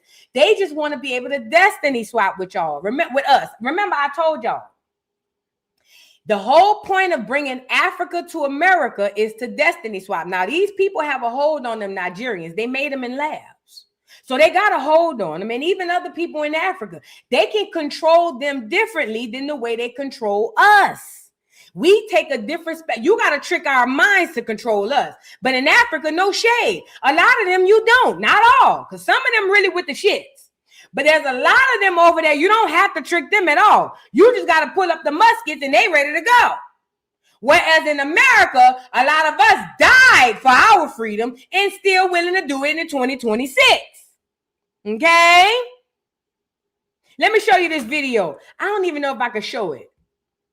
Can I show it? I think no, because this was a movie. I can't show it. But I shared a clip on my Instagram of this movie where the man was talking about, I'm tired of these crackers and I'd rather die than have them treat me that way. That's the mentality that we used to have. You know what I'm saying? So the enemy knew that when he came to America, it's not like he could just subjugate us and put us off in a corner and then enslave us. No, they had to trick us into slavery. And it has worked. But the oldest remains have always been shown to find in America. But if you let the Africans and these so-called educated people tell you, they'll tell you it's a lie. But I've never seen somebody that can debunk it. I haven't yet found anybody or anything that showed me remains older than the remains found right here on this soil in America. You got to know who you are, Black America. If you don't know who you are, that's how you get taken advantage of. This is why we continue to get taken advantage of. This is why we continue to get screwed over, because we have no idea about who we are. Okay? Do I even want to play this video? I'll play it. It's a 5-minute video. Let me play this. When we looking in the genealogy, y'all, remember the Negro and the Indian are the same people. The Negro is the Indian and the Indian is the Negro. When you guys are doing genealogy, when you guys are doing any kind of family search and you see a Negro and an Indian, just know the Negro is the Indian and the Indian is the Negro. They the same person with two different names. We just went over it on Educational Friday. Let's get into it. So I'm on familysearch.org, right? You know, the one that's operated by the LSD Church, the Mormons, who are storing about millions of our family records, important historical documents, census records, land deeds, tribal rolls, which 90% is inaccessible to the public because it's stored underground in the Granite Mountain vault. Literally a carved out mountain that holds our history. But anyway, let me get to the point. And I came across a very critical historical document. So before I jump into it, this is only for educational and historical discussion only. Anything I state in this video is backed by documented research and primary sources. Do your own research and come to your own conclusions. This is not misinformation. This is history through another lens. Racial identification classification. Mulatto. 1705 to 1850 in Maryland, Virginia, North Carolina, South Carolina, and Georgia. M represented Indian ancestry most of the time. Free people. Oh, let me preface this video by saying this, because I don't think y'all wasn't all on Educational Friday. Let me tell you what happened when they were taking the census. Remember, we didn't write anything down on the census; they did. But when they were taking the census, in order for them to confuse us today, they took the same people and gave them 4 different names. I'm gonna say it again. In order to confuse us in 2026. In the late 1700s and the 1800s, they took one group of people and gave them 4 different names: slave, black, colored, mulatto. Same people, 4 names. This is what's supposed to trip you up when you go to do your genealogy. So you'll see an Indian father or grandfather with a black grandmother, same people. This is what they did. Remember that. Keep this in mind. Whenever you're doing your genealogy, they took the same group of people and gave them 4 different names. Let me tell you the number 1 reason why it's confusion. Number 2, the reason why they gave us 4 different names was so that it's easier. It makes it easier for other groups to tether. So what do I mean by that? If you're colored, anybody with melanin could say, I fall in the colored category. If you're black, anybody with melanin can fall in that category. If you're mulatto, anybody with a drop of color, don't have to be color all the way. Anybody with a speck of color could be in that category, and slave can encompass anybody, okay? So remember, the one group of people got 4 different names to confuse us and to get us where we are today. Let me let the lady finish cooking, my bad. Color, free colored persons was also synonymous with Indian. Now I can pause it and go through the different classifications, but let's just go down to the bottom. It seems likely that the United States from 1790 through 1860 did not intend tax-paying Indians to be counted as white people. The only category left would then be the all other free people, or the colored category, that North Carolina, Virginia, Georgia, and other states chose to enumerate most or all Indians as colored persons must be seen as being in accord with the intentions of the United States government. So a family listed as an Indian in a local colonial treaty in 1750 was automatically written down as a free person of color by a federal census taker in 1790, and then compressed into the mulatto, negro, colored, or black category by the 1870s. Keep following. And lastly, if you go down to the last paragraph, it says, as already noted, the census records of Virginia through 1830 uniformly placed all Indians in the free colored category, while those of 1840 and 1850 categorized virtually all as M, standing for mulatto. These persons include the members of reservations, tribal councils, chiefs, and some persons identified in other sources as having no African ancestry. So, just to give you a cliff note. So these Indians were reclassified to people of color and mulatto, and then also placed as people with no African ancestry. Because she was talking fast. Basically, if a chief or a tribe was reclassified to a mulatto or a free person of color on government records, their children and descendants lost any legal standing to claim any land or sovereignty. There you go. So you see why they were changing names? I'm a rewinder. If let's say I'm an Indian chief, or let's say I'm a wife married to an Indian chief, because they had chief this. But let's say I'm an Indian and my husband an Indian, and he an Indian chief. If they change the status of my children from Indian to Negro, my children have completely been wiped out of their inheritance. Because on paper, these ain't Indian babies. These is Negro babies. And Negro babies don't get shit. Does that make sense? So that's exactly what they were doing when they were changing names. That's why when you go do your genealogy, you're going to see my grandmama is on a doll's roll as an Indian, but she was married to a Negro. No. That's the same people. All of them people is the same. It was a way to take you and write you out of your own shit. Okay? Let me let the lady finish cooking, my bad. Chief or tribe was reclassified to a mulatto or a free person of color on government records, their children and descendants lost any legal standing to claim any land or sovereignty. Let's keep going. It says Indian racial classification. Since Indian slavery and colonization, Indian people in Ohio and elsewhere were taught that they were colored, but that meant color red. However, the dominant society's perception of colored often was a different interpretation, misclassifying people of darker complexions as mulatto, colored, or negro, or black. The color category came from the Free People of Color category 1790 to 1840, which ran the full gamut from almost white tea to black. Full-blooded Indians were recorded as black, negro, or colored numerous times throughout the history of the state and nation. Although dark-skinned, the blood was not African. Full-blood and mixed-blooded Saponi were recorded on the census as white tea, black, negro, mulatto, colored, or Indian. Although they were indigenous to this land, prejudice, hate, and envy continued to be towards the Indian people had to face every day of their lives. Parents would whisper to their children, "You're colored, but you're Indian." The fear still existed that they would be moved west to Indian territory. Once again, parents would whisper to their children, "You're colored, but you're Indian." Yeah, so our grannies, our elders, the ones that told us that we Indian, we got Indian in our family, you know, the ones that y'all be calling liars. Like I said, my elder ain't no liar. No. Y'all elders are the liars. Those are the real pulling the wool over your head people.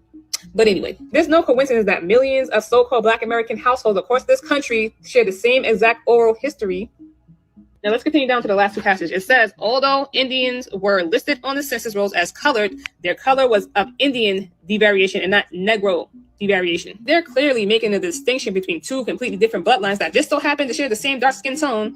But let's keep going. It says the enumerators' only choices were white tea, black, mulatto, or colored. So the Indians with their darker complexions were placed on the census in Ohio and elsewhere as mulatto, black, or colored. Modern society has conditioned us to believe that dark skin can only come from the continent of Africa. Yep. But this document confirms that the Americas had their own highly melanated, dark-skinned, swarthy inhabitants that is totally independent from the transatlantic migration narrative. Now pause, because she's reading off she was reading off of one of the earlier census. This would be prior to all of these so-called Africans coming over here. So who are these dark-skinned people that these people were changing from Indian to Negro or Indian to mulatto? Or who are those people? Who are those people? Mind you, we went and looked on Educational Friday. They only sent 388,000 people, Africans, according to them, to North America. So then who were all these millions upon millions of Indians that they were reclassifying to black, Negro, or mulatto? This is why when you do your genealogy, just because you see mulatto don't mean that your ancestor was mixed. That's a trick. They were taking the same people and giving them different names. So please, the census is not a good source document. It's a great reference document, but not a good source document because we wasn't signing the census. We didn't fill those out. The white folks did. And they put us down however they wanted us to be classified. So you can use the census and you should use it, but it's not a great source document because it's very tainted. It's like a trick bag is what it is.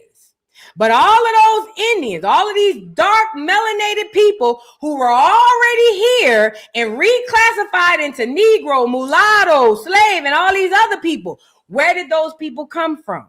And let me caveat off of this, because I remember it was a big old thing on the internet where people was going around saying that, your grandmother lied to you. Y'all stupid. Why would your grandmother lie to you? I never did like that. And I'm not acting like I got the most perfect grandma, but one thing about it, two things for sure. She might be a lot of things, but a lie ain't never been one of them. And this is another thing too.